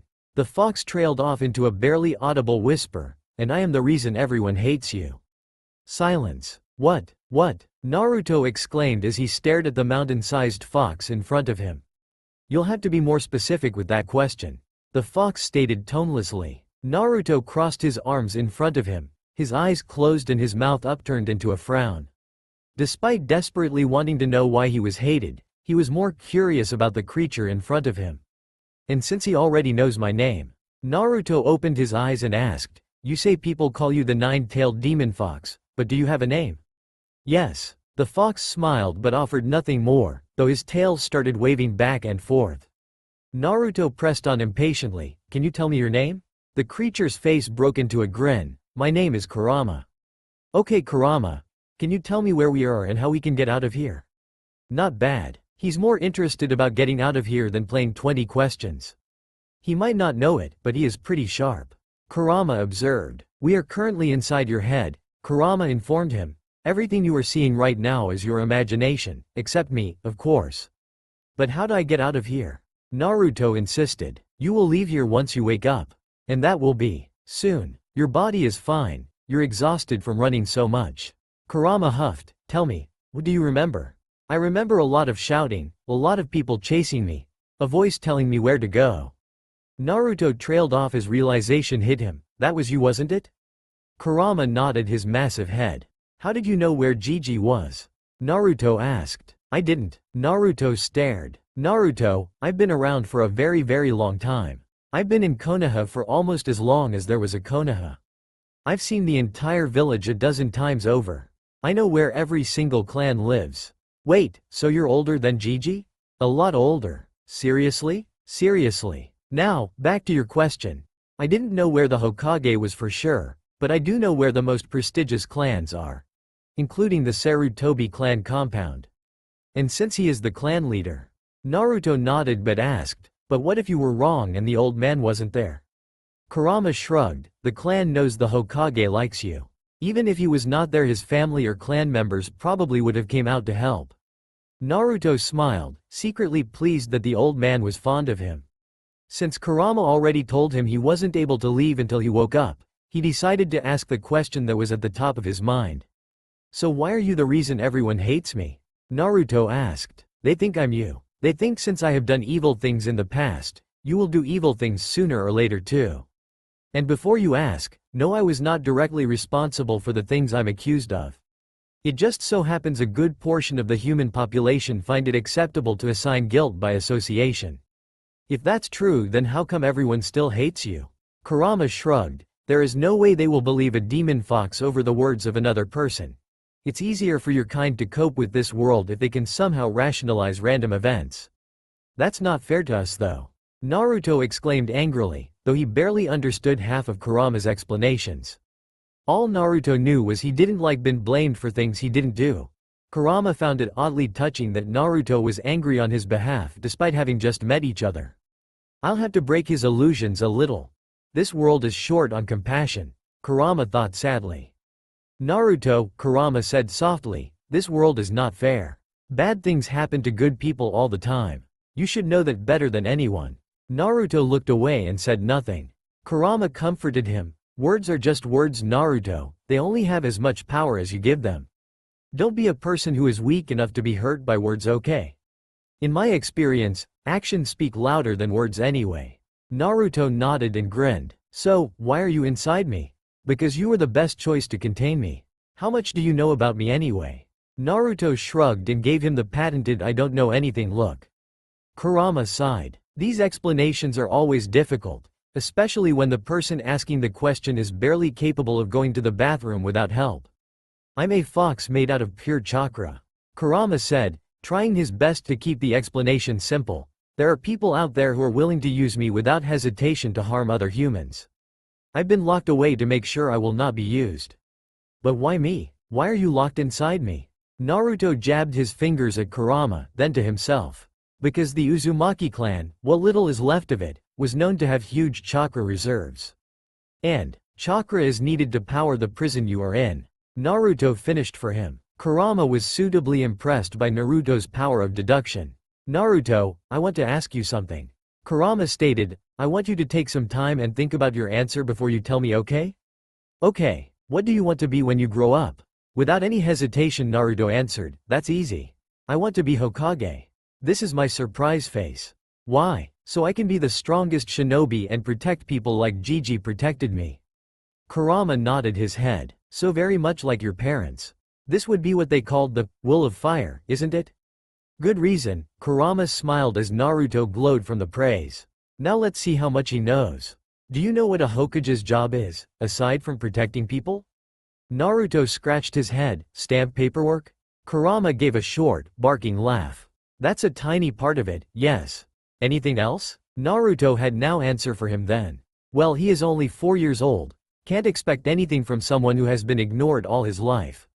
Kurama concluded, "You are right in saying the Hokage is the strongest shinobi in the village. It's not the only reason he is Hokage, but it's a pretty big part of it." Kurama informed him, "Though, it will be next to impossible for you to become Hokage with the way you are now." "Why not? I promise I'll work hard." Naruto pouted. Kurama shook his head. "I know you will work hard, Naruto, but that will only take you so far if you have no one to guide you. You are already behind kids your age because they have family and clan members to teach them. You have nothing." Naruto slumped. It was true. Aside from the caretakers that made him do the chakra exercises, he didn't really have any attachment to anyone else aside from the old man. However, Kurama said carefully, "I am willing to teach you, as long as you agree to the following 3 conditions." Naruto perked up at this. He leaned in and listened intently. 1. You will keep our relationship a secret from everyone unless I specify otherwise. This is mostly so people will see you as you, and not the demon fox as you. Naruto thought about it for a second, then nodded. 2. You will follow my instructions without hesitation or question at all times. You will give me your full attention in class. Wasting time, especially when someone else is helping you, is very disrespectful.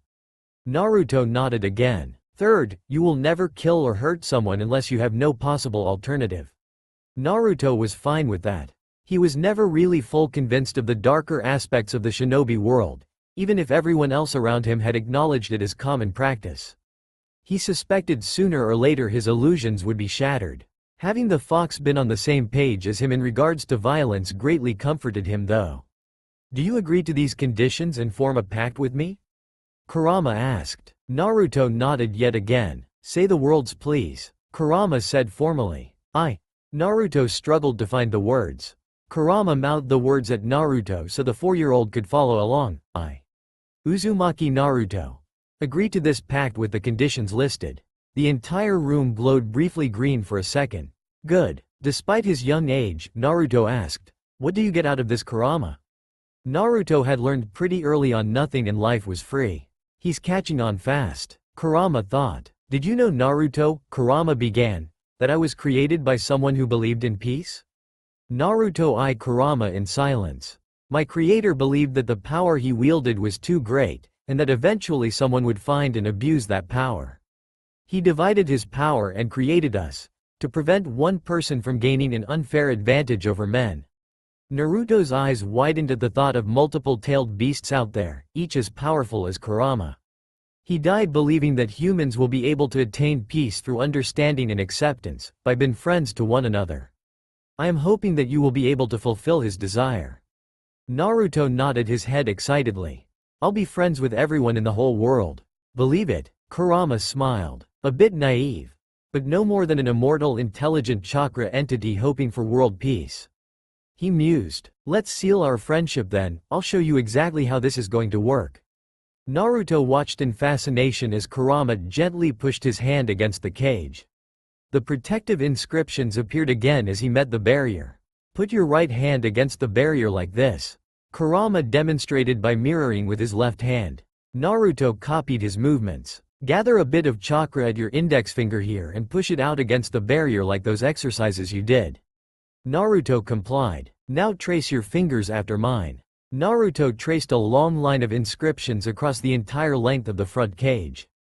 As soon as he finished, the entire room, cage and all, began shaking violently.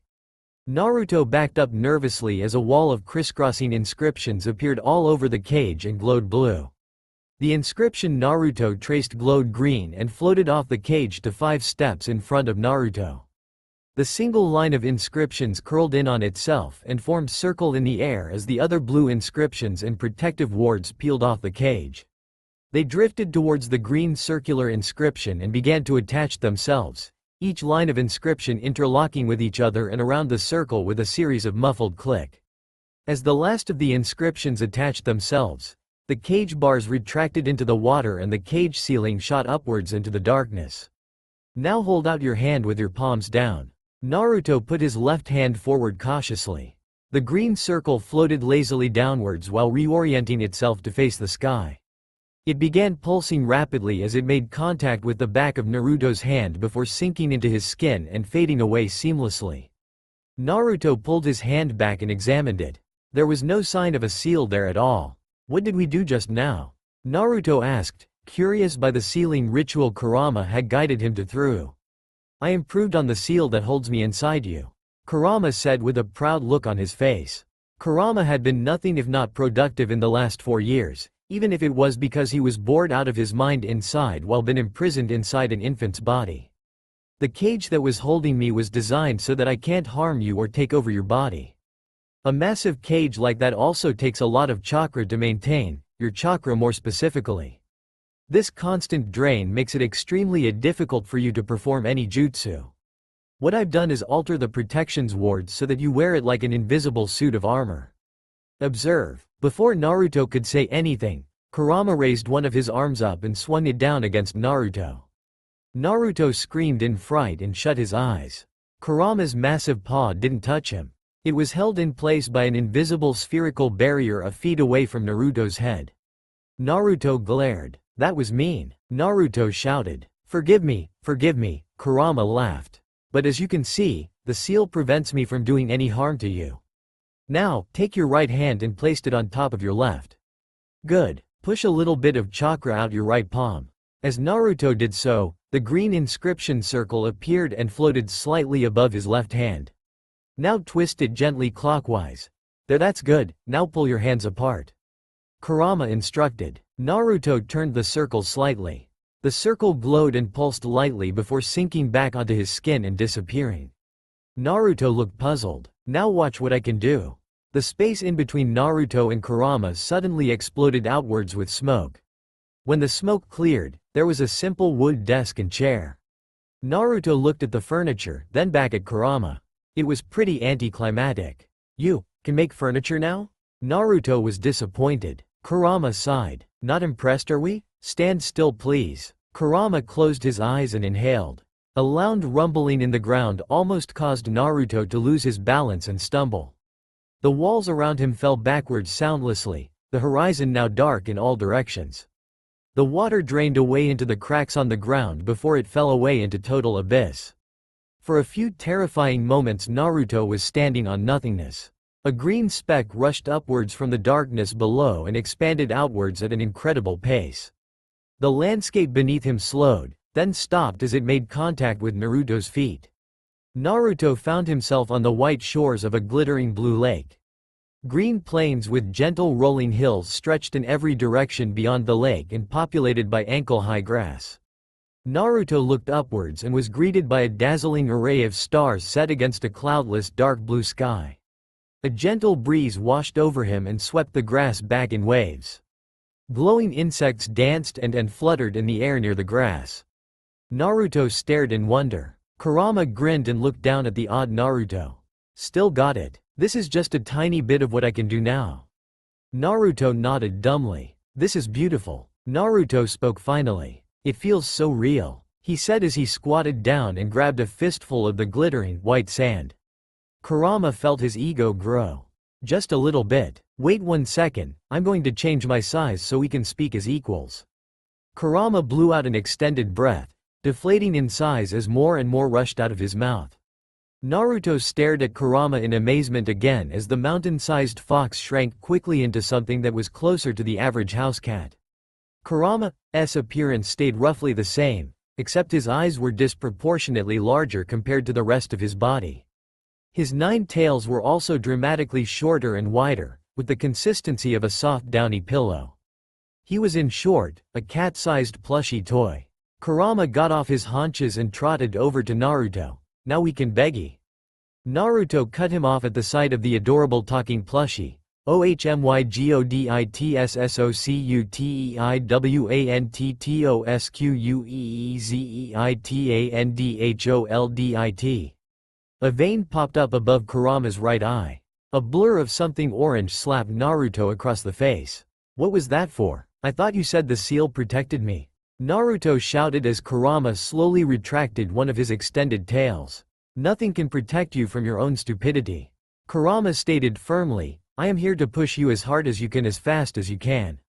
If you want to become Hokage, you need to start now. At your age, the previous Hokages had already decided on their specialization and started learning basic jutsus. Kurama informed him. Naruto gasped, they were already learning jutsus? Kurama nodded, indeed. They didn't become Hokage by being the best paper stamper in the world. They became Hokages because they were powerful and everyone knew it. However, strength comes in many forms. Kurama tapped his head with his finger. How you use the right power. How much power to use. Those are all lessons you need to learn before you take on the world. Naruto nodded in understanding. Strength was just another piece that made up the whole puzzle. He'll need to study just as hard as he trains. You will get strong, I promise you that. We'll start out with the basics first, however. One must learn to crawl before he sprints. Kurama said sagely. I will start by explaining this world to you since you will be spending a lot of time here. As I said before, this world exists inside your head. The first thing you should know is that time here passes slower compared to the outside. How much slower? About 4 times, though we can stretch it out to 8 if necessary. So this means you will have a lot of time to acquire the knowledge you need, from the basics like reading and writing to more advanced things like specific clan practices and etiquette. By the time you graduate from the academy, you should have a huge advantage compared to kids your age. That doesn't really seem fair to the rest of them. Naruto frowned. Still going on about fairness, I see. You are a shinobi. Kurama stated simply, as if that was all the answer he needed. And it really was too. If it's any consolation, think of it as a balance for having private tutors and family members to teach them. Naruto conceded the point. I've also altered the laws in this world slightly. Kurama redirected Naruto's attention. Everything here right now is a perfect reflection of the real world. The way the wind blows, the volume of water, the speed at which things fall to the earth. Things like that. This will allow you to practice jutsu, sealing, trapping, and various katas while you sleep. However, you will still need to perform experimental jutsus in the real world. I cannot simulate something that I have no experience with. That makes sense. Are we doing anything else when I am awake? Growing mostly. Naruto blinked. Kurama elaborated, you need to grow physically. You need to develop muscles, grow taller, improve your stamina as well as your chakra pool. Well, I won't grow just because I want to. Naruto stated. Most of it involves doing the right exercises. I will do what I can to help your body mature slightly faster, just enough to make it seem like you have an early growth spurt, but not enough to arouse any suspicions. You'll also need to eat properly, which means I will teach you how to cook. Kurama didn't trust any of the prepared food the villager might sell or gift to Naruto. Cooking? Like with fire? That sounds fun. It's fun as long as you don't burn the kitchen down. Please, what do you take me for? Naruto retorted confidently. Your mother's son. Kurama thought back to Kushina's failed brownies. Something else you will need to grow in the real world is a healthy reputation. You need to cultivate allies, form allies, maybe even meet a girl and start a family, solidify your lineage. Girls are gross. Naruto turned his nose up at Kurama. Just like Kushina, but she sang a different tune at the end. They all do. Tastes change. Has no one given you the talk before? Kurama tilted his head in curiosity as his tail started to wave. What are you talking about? Naruto raised his eyebrows. Kurama smiled and held his hands out. 2 small puffs of smoke appeared from on his hands. When the smoke cleared, there were 2 small fox plushies facing each other. One had red fur, the other gold. You see, Naruto, when a mommy fox and a daddy fox loves each other very much. He began as he moved the 2 foxes towards each other. Naruto's eyes went wide with primordial horror. He was absolutely positive this is something he didn't need to know about, irregardless of the fact that he might gain some insight into the mystery that is his parents. He brought his hands to his ears and started chanting, "La la la, I'm not listening, I'm not listening." Kurama roared with laughter as he tossed the plushies in the air and they puffed out of existence. Naruto lowered his hands and glared at him. Kurama's laughter died down. "You're about a decade too early for this education anyway." Naruto said nothing but muttered, "Arrow Kitsune," underneath his breath. "What was that?" Kurama demanded. "Nothing," Naruto sang sweetly. "That's what I thought. When I meant building a reputation, I mean doing tasks or solving problems in such a way as to leave a lasting positive impression on people. So this way when the time comes for the next Hokage is chosen, people will have a favorable opinion of you. Having friends and allies will also help by as they would vouch for you when you are not around." Naruto nodded. He would love to have a big circle of friends. He turned his attention back to Kurama. He was still talking. "I will also be working on some things while you are growing." That got Naruto's curiosity. "What will you be working on?" "Oh, this and that. I have some people in this world who I need to contact. They might be able to help you achieve your dreams, they might not. But I do need to find out first. Who are they? What are they like? What do they do? Will I meet them?" Naruto rapidly fired off a series of questions. Kurama held up his hand to stop Naruto. "Most of them gather information. There are also a few who do more than gather information. I'll let you know when I have some good news." "Do you trust them?" "A good question." Kurama smiled. "Yes, I trust them absolutely. You can even say, we are of one mind."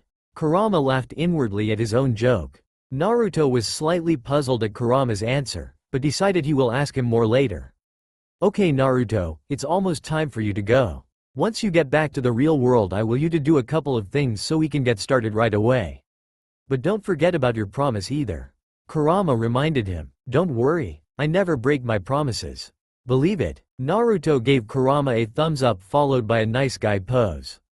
"Oh brother." Kurama rolled his eyes. Naruto stuck out his hand at Kurama expectantly. Kurama stared at it. "Friends?" Naruto asked. "Friends." Kurama stated in the affirmative. An impossibly huge grin formed on Naruto's face which Kurama returned. "You know Kit, I think this the beginning of a beautiful partnership." Naruto stirred from his sleep. The bed he laid on was so soft he felt like he was sinking into it. Fighting the urge to indulge, he threw up his hands and yawned loudly as he sat up. Naruto surveyed his surroundings. He was in a hospital room. The bed occupied dominated the middle of the plaster white room. To the left of the bed, there was with a small coffee table and two sofa chairs facing each other. The right side of the room held a brown wooden door and no other furniture. Two large windows, one next to the sofas and one across from the bed, were covered with beige curtains and provided muted lighting. Naruto poured himself a cup of water from the pitcher on the nightstand next to his bed and drank noisily. Naruto put his left foot down first before gently transferring weight to his right to test his ankle. He breathed a sign of relief as he felt no pain. Naruto walked over to the window across from the bed and drew back the curtains. He shielded his eyes as the room filled with brilliant sunlight. The window offered an unobstructed view of Konoha's Central Avenue. The scene was quite subdued in comparison to the excitement of last night's festivities. Small groups of janitors and sweepers in blue and green dotted the village circle, leaving behind a path of cleanliness as they wandered about in seemingly random direction.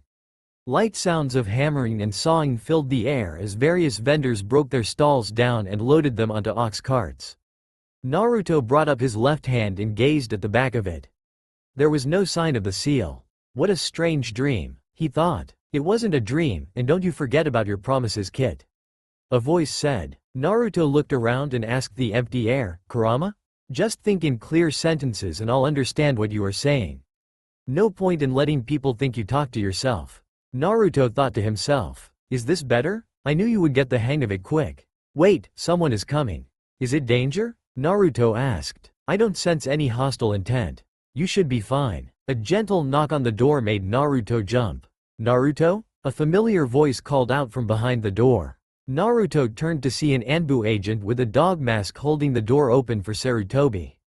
The old man was wearing the official red Hokage kimono and white overcoat he was commonly seen in. He took off his official hat and smiled at Naruto as he stepped into the room. The agent closed the door behind Sarutobi to give them a measure privacy. Hey old man, Naruto greeted Sarutobi happily. He sprang across the room in 3 steps to give him a hug. Sarutobi hugged Naruto back and set him down. He smiled and ruffled the young boy's hair. Ho ho ho, good morning Naruto. How are you doing today? He asked and leaned over. Are you feeling any pain at all? Nope, I'm perfectly fine, Naruto proclaimed and demonstrated his by running circles around Sarutobi. Sarutobi smiled slightly. Perhaps it's because thanks to the fox. Naruto slowed down and stopped in front Sarutobi. He looked down and asked nervously, I'm not in any trouble, am I? What? Oh no, not at all. I just wanted to see how you were doing. And it would be great if you could tell me what you remembered from last night. Sarutobi smiled and gestured to the sofa chairs. As Naruto and Sarutobi settled into the seats opposite one another, Sarutobi called out. Dog, can you bring me some tea please? Naruto's stomach growled loudly and Sarutobi laughed. And find the boy some breakfast while you're at it please? Make it a good one. Hi, Hokage-sama, came the response from the behind the door. Now that I know you are fine, why don't you tell me everything that happened last night? You promise I won't get in any trouble? Naruto asked. I promise Naruto. Now go on, remember your promise. Kurama reminded him gently in the back of his mind. Well, last night I was trying to sleep but all these explosions in the sky woke me up. And I really wanted to see what all the noise was so I snuck out from the orphanage and… Wait, no one saw you? Well yay, cuz I didn't use the door. I climbed out of the window on the roof. How did you get down from there? Sarutobi was aghast as he recalled that the bedrooms were on the second floor of the orphanage. There were these new pipes that lets the water flow out all at the same place, so I grabbed one and slid down. On one hand, Sarutobi was horrified that a 4-year-old had done something so dangerous as to climb down from a drainage pipe without supervision. On the other hand, he forced himself to admit the kid had shown real talent by adapting to the environment to get what he wanted. Not that he would ever tell Naruto that though. Dog reappeared next to the coffee table with a large black tray broke. On the tray was a glass of milk, a white dish with a silver plate cover, a small white pitcher with something golden inside, utensils, and a steaming green ceramic cup. Sarutobi nodded his thanks as Dog handed him the cup first. Dog set the black tray down in front of Naruto and pulled the plate cover off. Naruto let out a loud as the plate revealed a stack of steaming golden brown pancakes. Yes, pancakes, my favorite, Naruto pumped his fists in the air in excitement. Thanks Mr. Dog, thanks old man, itadakimasu, Naruto shouted as he poured out the syrup, grabbed the fork, and dove in. Sarutobi took a small sip from his cup and smiled. He could sense satisfaction radiating off Dog as he retreated from the room. So the fat guy with the megaphone saw me and started yelling and then everyone was yelling and chasing me and throwing stuff and I found this house and fell asleep because I was so tired. Good. He doesn't remember the worst part of what happened. Sarutobi was curious though, how did you know to run to my house? Naruto laughed nervously in between mouthfuls of pancakes. That was your house, old man? I must have gotten real lucky, huh? Yes. Kami must really be looking out for you, Naruto. A coincidence? Maybe. I can count the number of people who would help him out in a pinch in this village on one hand though. Sarutobi made up his mind. He can't go back to the orphanage. Those villagers from last night have friends and family who would no doubt want to seek revenge against Naruto. Sarutobi briefly toyed with the idea of bringing Naruto to live with him at the compound, but decided against such a blatant show of favoritism. Sooner or later someone will notice the likeness between the Naruto and Minato and put 2 and 2 together. Sarutobi settled on a compromise. As much as Sarutobi wanted to devote his time to Naruto, too much of it will draw the deadly sort of attention that a 4-year-old doesn't need. He will set Naruto up in one of the apartment complexes that rents to ninjas. This will allow him to keep an eye on Naruto without too much suspicion. Listen Naruto, Sarutobi began. Naruto stopped chewing as his cheeks bulged with half-eaten pancakes. You don't have to stop eating, just listen while you eat. Naruto resumed chewing, but narrowed his eyes at Sarutobi. How would you like to live by yourself? It will be very different. You will need to learn how to take care of yourself, like cook food and wash clothes, but think of it as a test to see if you are capable of. Sarutobi was interrupted as Naruto had flown out of his seat and gave him a bear hug. Really, old man? Really? Naruto asked excitedly as a huge smile adorned his face. Pancake crumbs fell on Sarutobi as he tried to pry Naruto off. Kurama radiated approval outwards. We can get started on training right away. He told Naruto. Yes, really. We'll have lunch together every week and you can let me know how you are doing. And as I was about to say, if you stay out of trouble I'll even let you go to the academy. This is good. The pieces are falling into place. Kurama was secretly pleased by this turn of events. Thanks, old man. Naruto shouted and hugged him tighter. You're awesome. Sarutobi smiled and directed Naruto back to his pancakes. Naruto, I have some things to take of. Stay here for the day and try to give anyone any trouble, okay? And don't sneak out anymore. He warned Naruto, who nodded as he shoved another pancake into his mouth. I'll make the arrangements and take you to your new home this afternoon. Sarutobi got up and moved exit the room. Naruto smiled and waved at him, cheeks puffy with pancakes. Sarutobi waved back and went through the threshold. Keep guard on this room. Sarutobi said to no one in particular after he closed the door behind him. The leaves on the potted plant facing the door waved and dipped in the windless hallway. This sucks, Naruto said out loud as he paced restlessly back and forth in the hospital room. I'm so bored. 30 minutes passed since the silver-haired dog had vanished with the empty breakfast tray and Naruto was mentally punching himself for not asking the Anbu for a deck of cards or a manga to keep himself occupied. Kurama spoke up. Naruto, why don't you come in here? We might as well get started on the basics. How do I get back? Naruto asked. Just find a comfortable spot and lay down.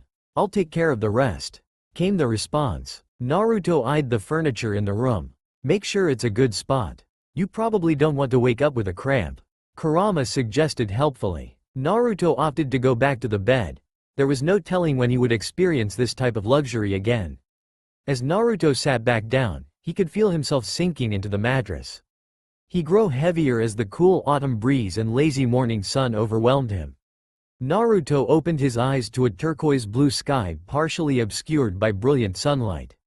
Shielding his eyes from the midday sun with his forearm, Naruto sat up in the bed of grass he found himself lying on.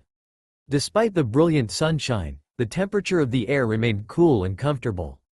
Welcome back. A voice from behind Naruto caused him to turn his head around. Kurama materialized out from in between the blades of grass. Naruto pivoted his sitting position so he was facing Kurama and smiled. Thanks for getting me out of that room. What are we going to do first? I want to start by evaluating your chakra control. Here, Kurama swiped half a handful of grass from the ground and handed it to Naruto, who groaned slightly. Put a blade of grass on your forehead and keep it there without your hands. Naruto laughed. Easy, I can do this in my sleep. So show me, Kurama countered. The exercise was a variation to the leaf concentration exercise taught at the academy. Students were required to keep a leaf on their forehead as a means of concentrating their chakra at a particular focal point. But because a single blade of grass occupied a much smaller surface area, whoever was practicing the technique had to be more precise in focusing their chakra. Naruto reached up and placed a single blade of grass on his forehead, and stared upwards as it stayed right where he placed it. Kurama nodded in approval. Good, good. He stared in fascination as Naruto placed 6 more blades of grass equally spaced apart on his forehead. Interesting. A jutsu was a 2-step process. A typical shinobi needed to mold chakra first and then manifest the desired jutsu, which is done by performing hand seals. It was also possible to perform seal-less jutsu through extensive practice and/or if an individual was gifted with strong will. Developing multiple chakra focal points essentially cut down the preparation time for a jutsu in half since a user only needed time to manifest the desired jutsu and not spend time molding the chakra. And if the kid has a strong will like his mother. Naruto, when did you learn to do that?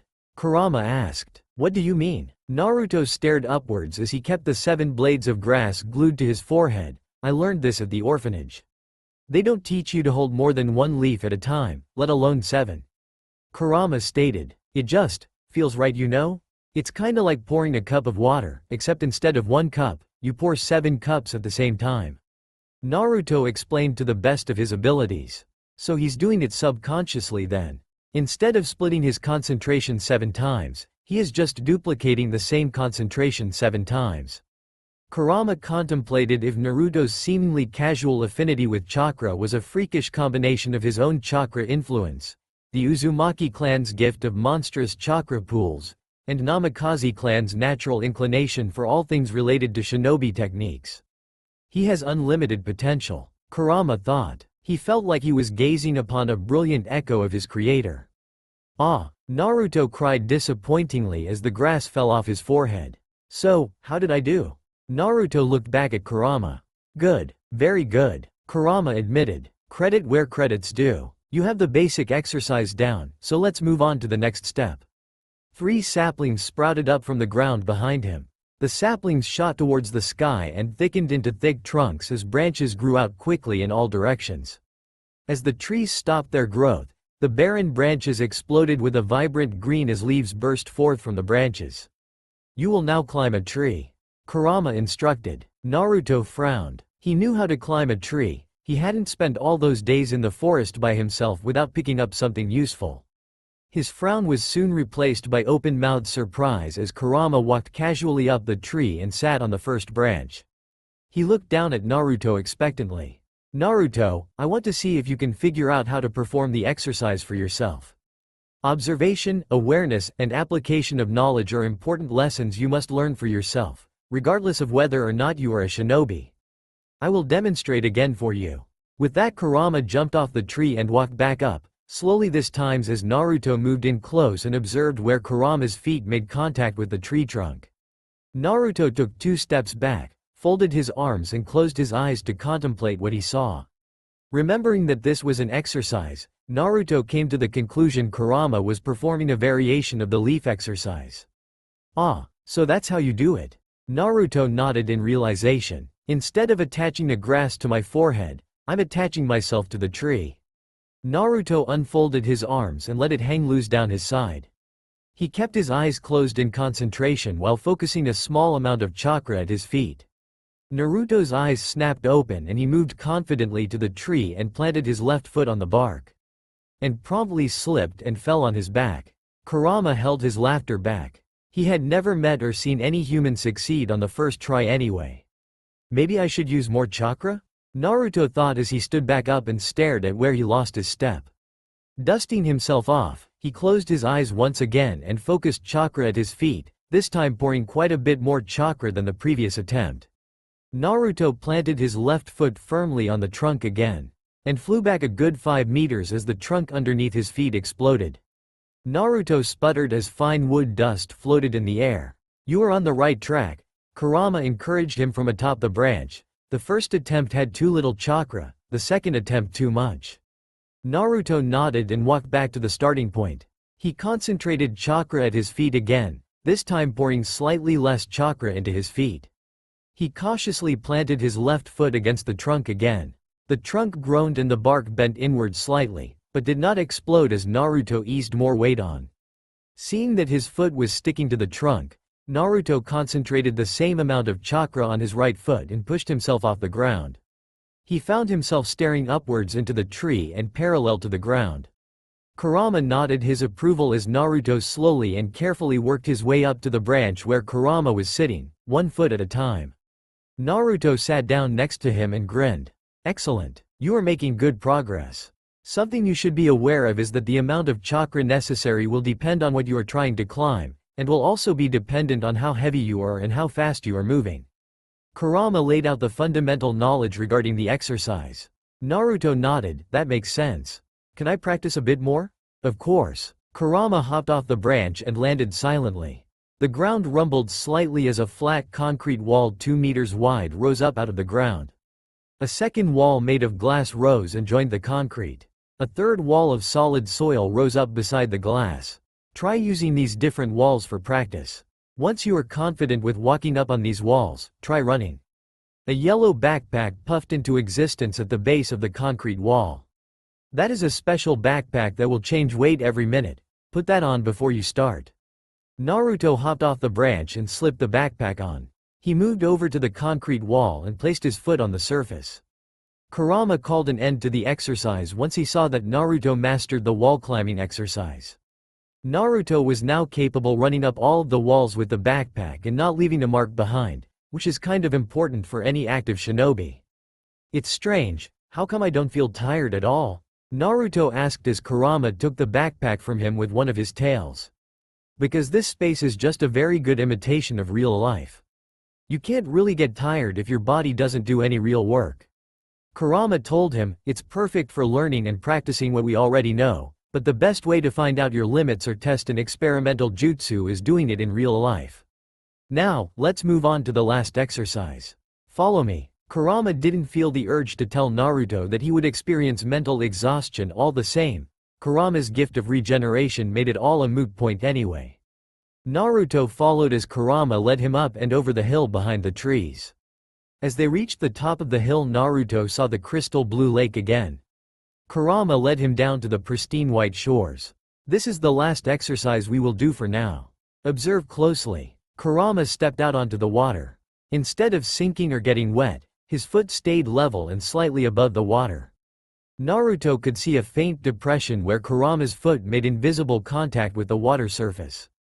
Kurama walked for 20 paces, turned around, and sat on his haunches facing Naruto. Give it a try. Naruto folded his arms and thought back to the last exercise. This should be similar to tree climbing. If I use too little chakra, I'll slip and get wet, and if I use too much, the water will splash everywhere. Using the knowledge he gained from the previous exercise and what Kurama had said about different materials requiring different chakra amounts, Naruto poured just a tiny bit of chakra into his feet. Water wasn't solid, so it shouldn't take as much effort. Naruto smiled as he lowered his foot towards the water surface, but frowned as it got wet anyway. He repeated again, this time observing the water more closely. The water near the surface was pushed down as the chakra made contact, but the water surrounding the depression quickly rushed in to fill the gap. If it keeps flowing back, then I will need to keep pushing down. Naruto put his foot forward again, however this time he bled out a constant amount of chakra from the soles of his feet. Yes, Naruto let out a tiny cheer inside him as his foot met firm resistance on the water. He put his right foot forward. Gently, gently. Kurama watched with amusement as Naruto stumbled haphazardly towards him on the lake. 10 paces in, Kurama threw the backpack at Naruto. Here, think fast. Naruto's eyes widened as he scrambled and lunged for the airborne backpack. He managed to grab one of the straps as he lost chakra concentration before falling face first into the lake with a shout. Naruto flailed wildly and sent water everywhere as his entire body sank into the lake with a loud plunk. He came back up sputtering for air a moment later to find Kurama rolling on the water in laughter. Laugh it up, furball. Naruto grumbled as Kurama picked up a very wet and miserable 4-year-old in his backpack while walking back to the shore. Sorry. Kurama apologized with a twinkle in his eye as Naruto shot him an icy glare from behind. It was just too good of an opportunity to pass up. Besides, a shinobi should always be alert for unexpected surprises. Naruto mentally made a note to get the demon fox back as Kurama continued. Practice this a bit more like with the climbing exercises. Try running again after you are confident with walking. You should be able to do this without thinking once you've mastered it, much like the previous exercise. Naruto nodded as Kurama helped slip the backpack back onto Naruto with 2 of his tails. He focused the chakra at his feet again and walked cautiously towards the water. Naruto's eyes fluttered open the same instant a knock came on the door. He rolled to face the door as it opened and Sarutobi stuck his head in. It was the afternoon already. Hey Naruto, you ready to get out of here? He asked with a smile. Yeah, Naruto cheered, I was so bored while you were gone, Gigi. Naruto threw off the covers and hopped down from the bed. He put on his sandals and grabbed Sarutobi's hand.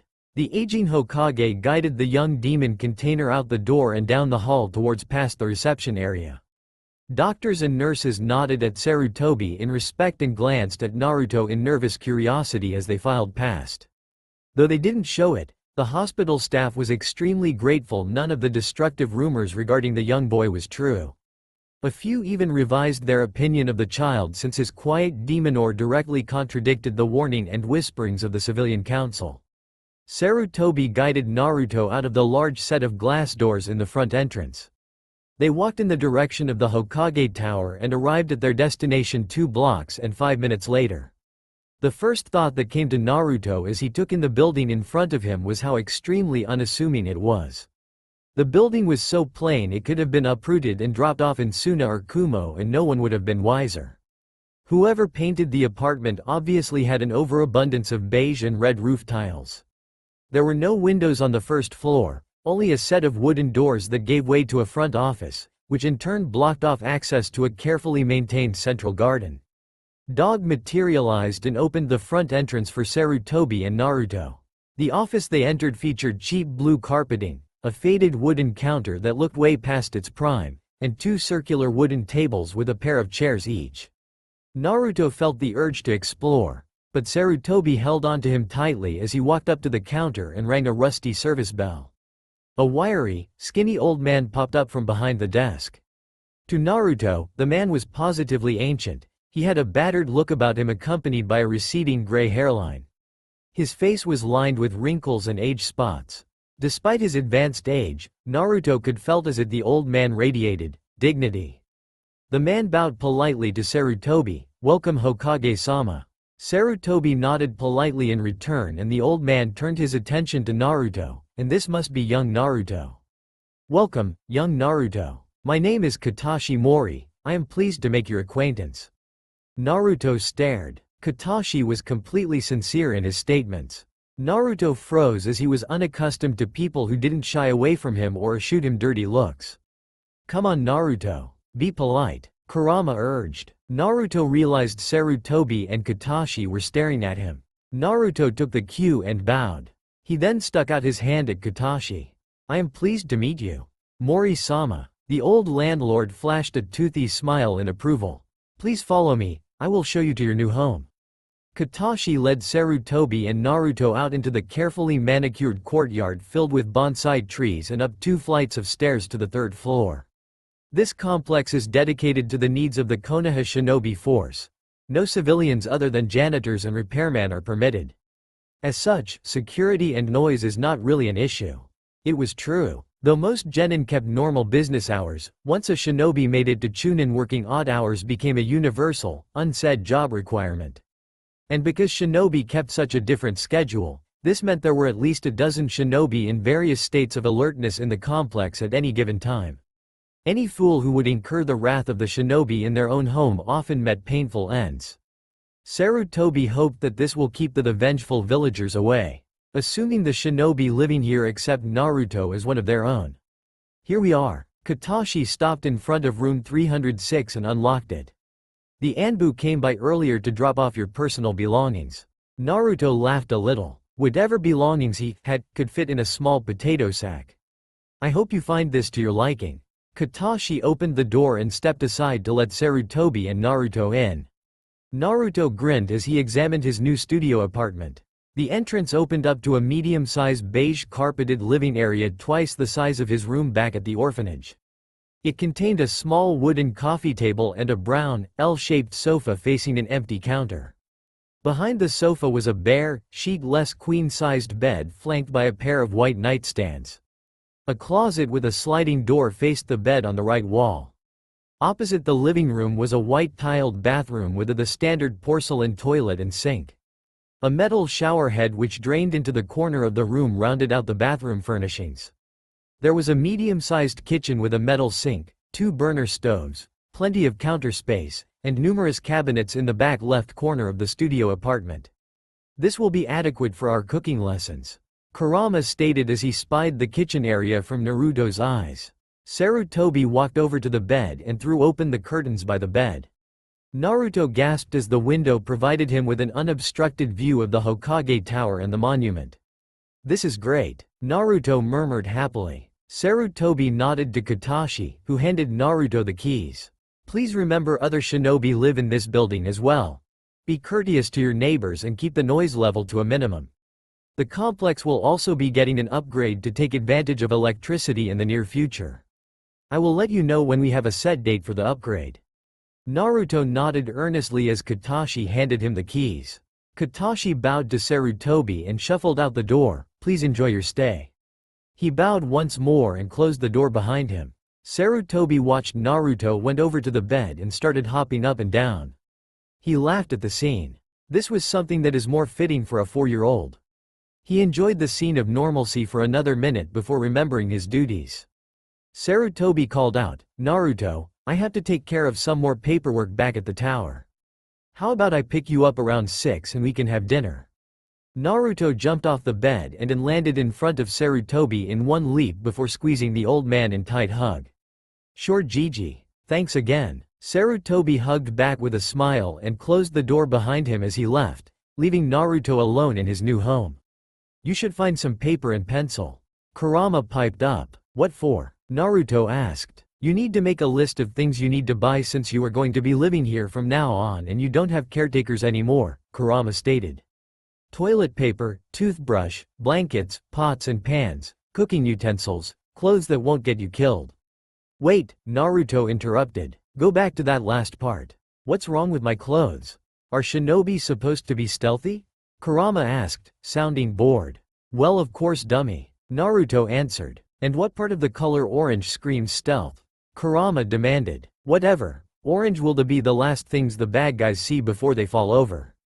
Naruto said confidently. With laughter, Kurama tacked on. Naruto gritted his teeth. The fox had a point. Naruto liked orange because it attracted attention, but a real shinobi isn't in the business of attracting attention unless he or she wanted to. Those who did had spectacularly short careers.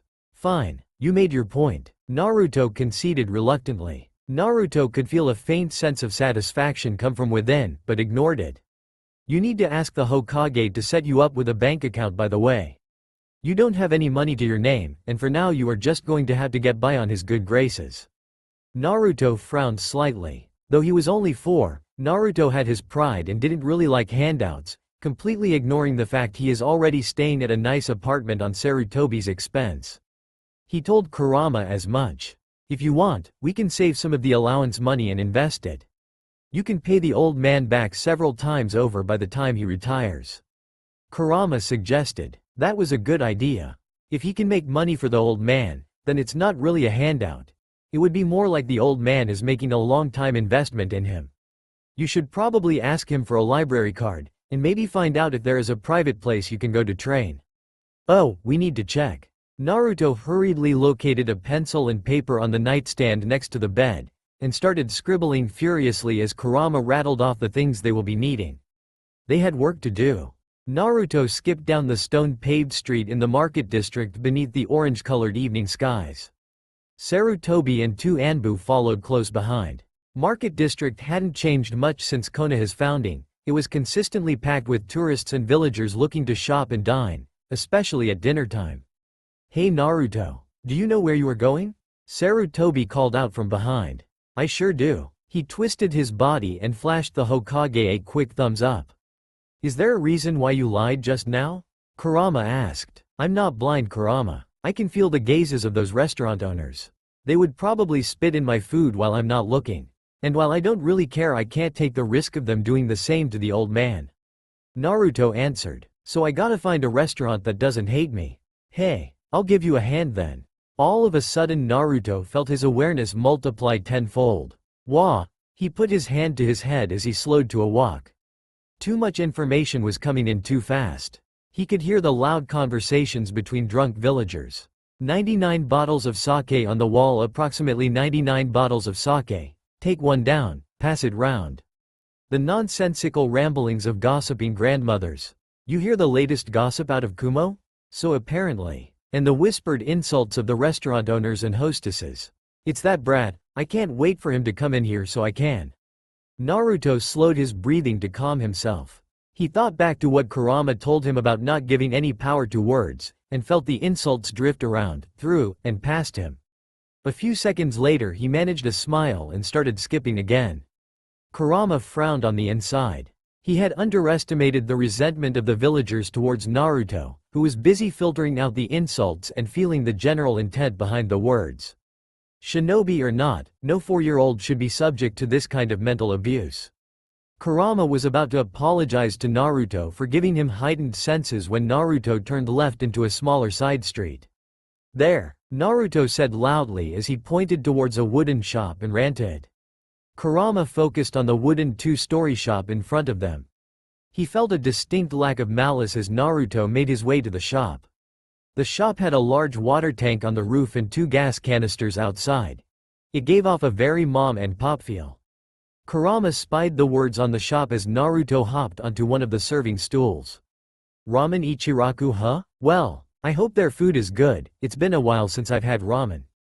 Two specials. Naruto shouted as a smiling Sarutobi took the empty seat next to the hyperactive 4-year-old. Yosh, came the enthusiastic response from the pair behind the counter. The server was a slender, pale-skinned girl with dark brown hair and black eyes. The main cook, whom Naruto assumed to be the proprietor, was a solidly built man with tanned skin and dark gray hair. He had a slightly round face, with just a hint of wrinkles creeping in around the cheeks. Both wore white robes, the only difference was the cook had a small serving hat, while the girl wore a white bandana which held her hair back. Naruto watched the pair expertly go about their craft and was not disappointed as 2 fresh bowls of beef katsu ramen landed in front of Naruto and Sarutobi in 3 minutes flat. Enjoy, the chef smiled warmly without any hint of hesitation at Naruto and Sarutobi. It's safe to eat, Kurama told Naruto. I followed their movement the entire time. Itadakimasu. Naruto cheered loudly as he took a pair of chopsticks and bit into the beef katsu. It was glorious. Naruto had never tasted anything so good in his life. The lightly peppered, flaky outer crust of the meat gave way easily to the soft tender core. Naruto took a bite of the noodles and drank a little bit of the broth. The noodles were firm, yet yielding, and the broth, salted just enough to give it flavor, but not enough to overwhelm the noodles and the meat. Tears of joy ran down Naruto's cheeks. He was undergoing a religious experience. Why are you crying, Naruto? Sarutobi looked over in concern. It's so good. This is the best meal I've ever had. I'm worried I'll never be able to eat this again. Naruto wailed. The cook from behind the counter laughed heartily. Don't you worry, my young friend. As long as I have customers like you, I will never stop cooking. Sarutobi patted Naruto's head. You heard him. This place isn't going anywhere. Now eat your fill. Naruto nodded and started packing it away. Sarutobi stared as Naruto finished his 6th bowl. Wow, that must be some kind of record. The cook said in amazement as he scratched his head. Woo, I'm stuffed, Naruto said as he finished off the broth and put the bowl on the counter. Thanks for a great meal, old man. I'll be sure to come back tomorrow. The cook smiled. The name is Tuchi Kid.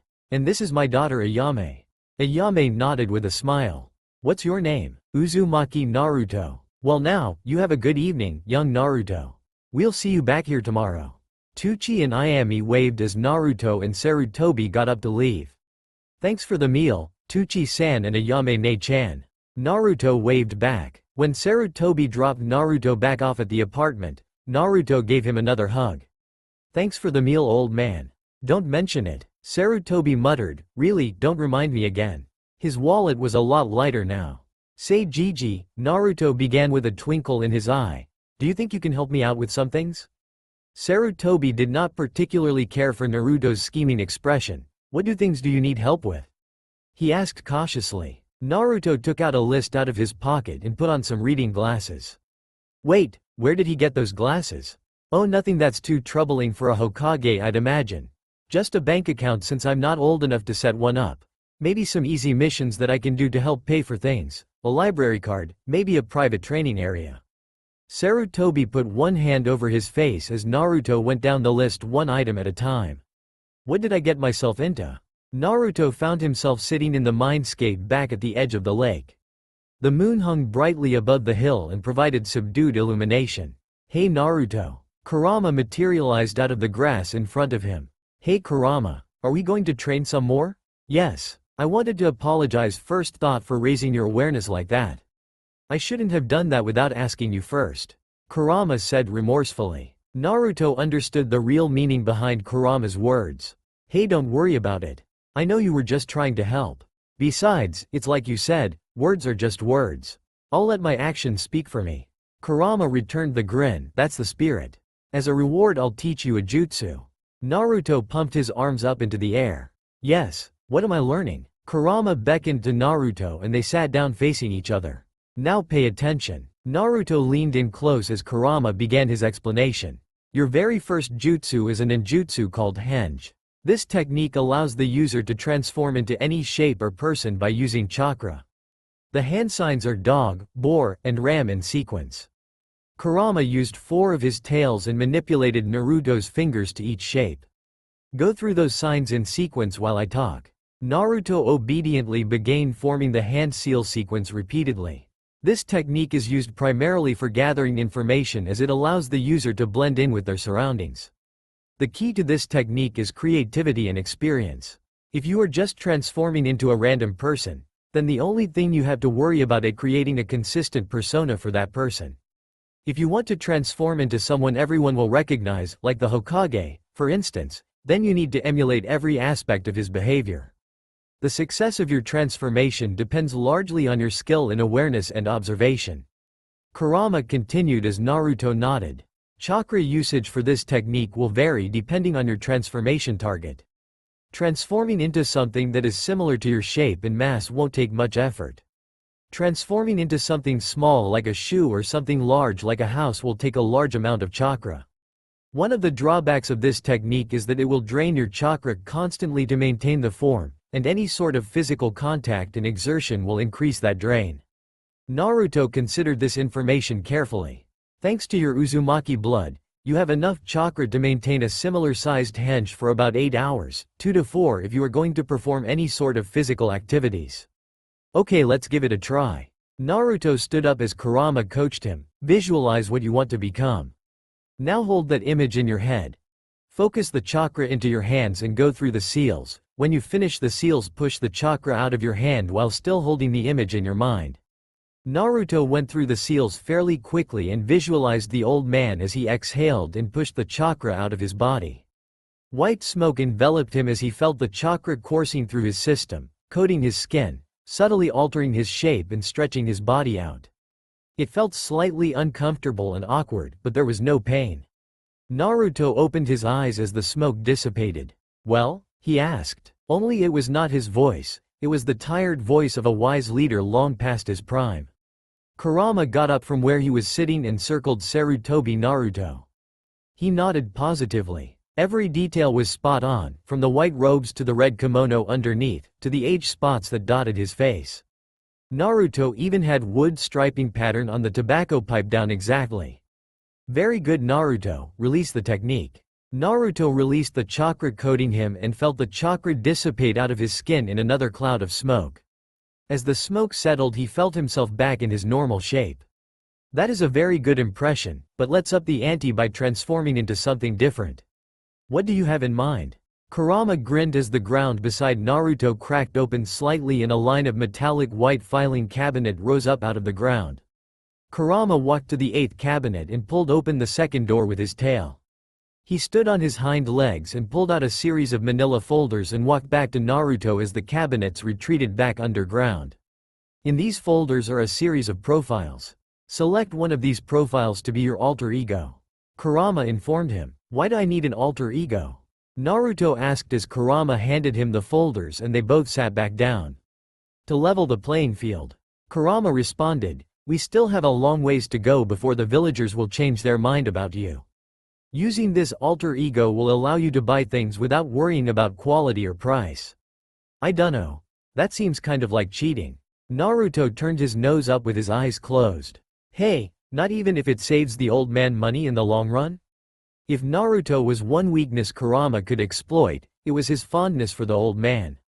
Naruto still looked skeptical. Look, I'll prove it to you tomorrow. But just go along with it for now. Though still skeptical, Naruto figured he might as well put in his best effort since this was his first jutsu. Won't people recognize some of these profiles? Naruto asked as he opened the first folder. Nope, most of these profiles were people I met a long time ago outside of the elemental nations. I seriously doubt anyone here knows who they are. Naruto read the first profile. Name: Super Sonico. Age: 18. Occupation: model, singer, musician, artist.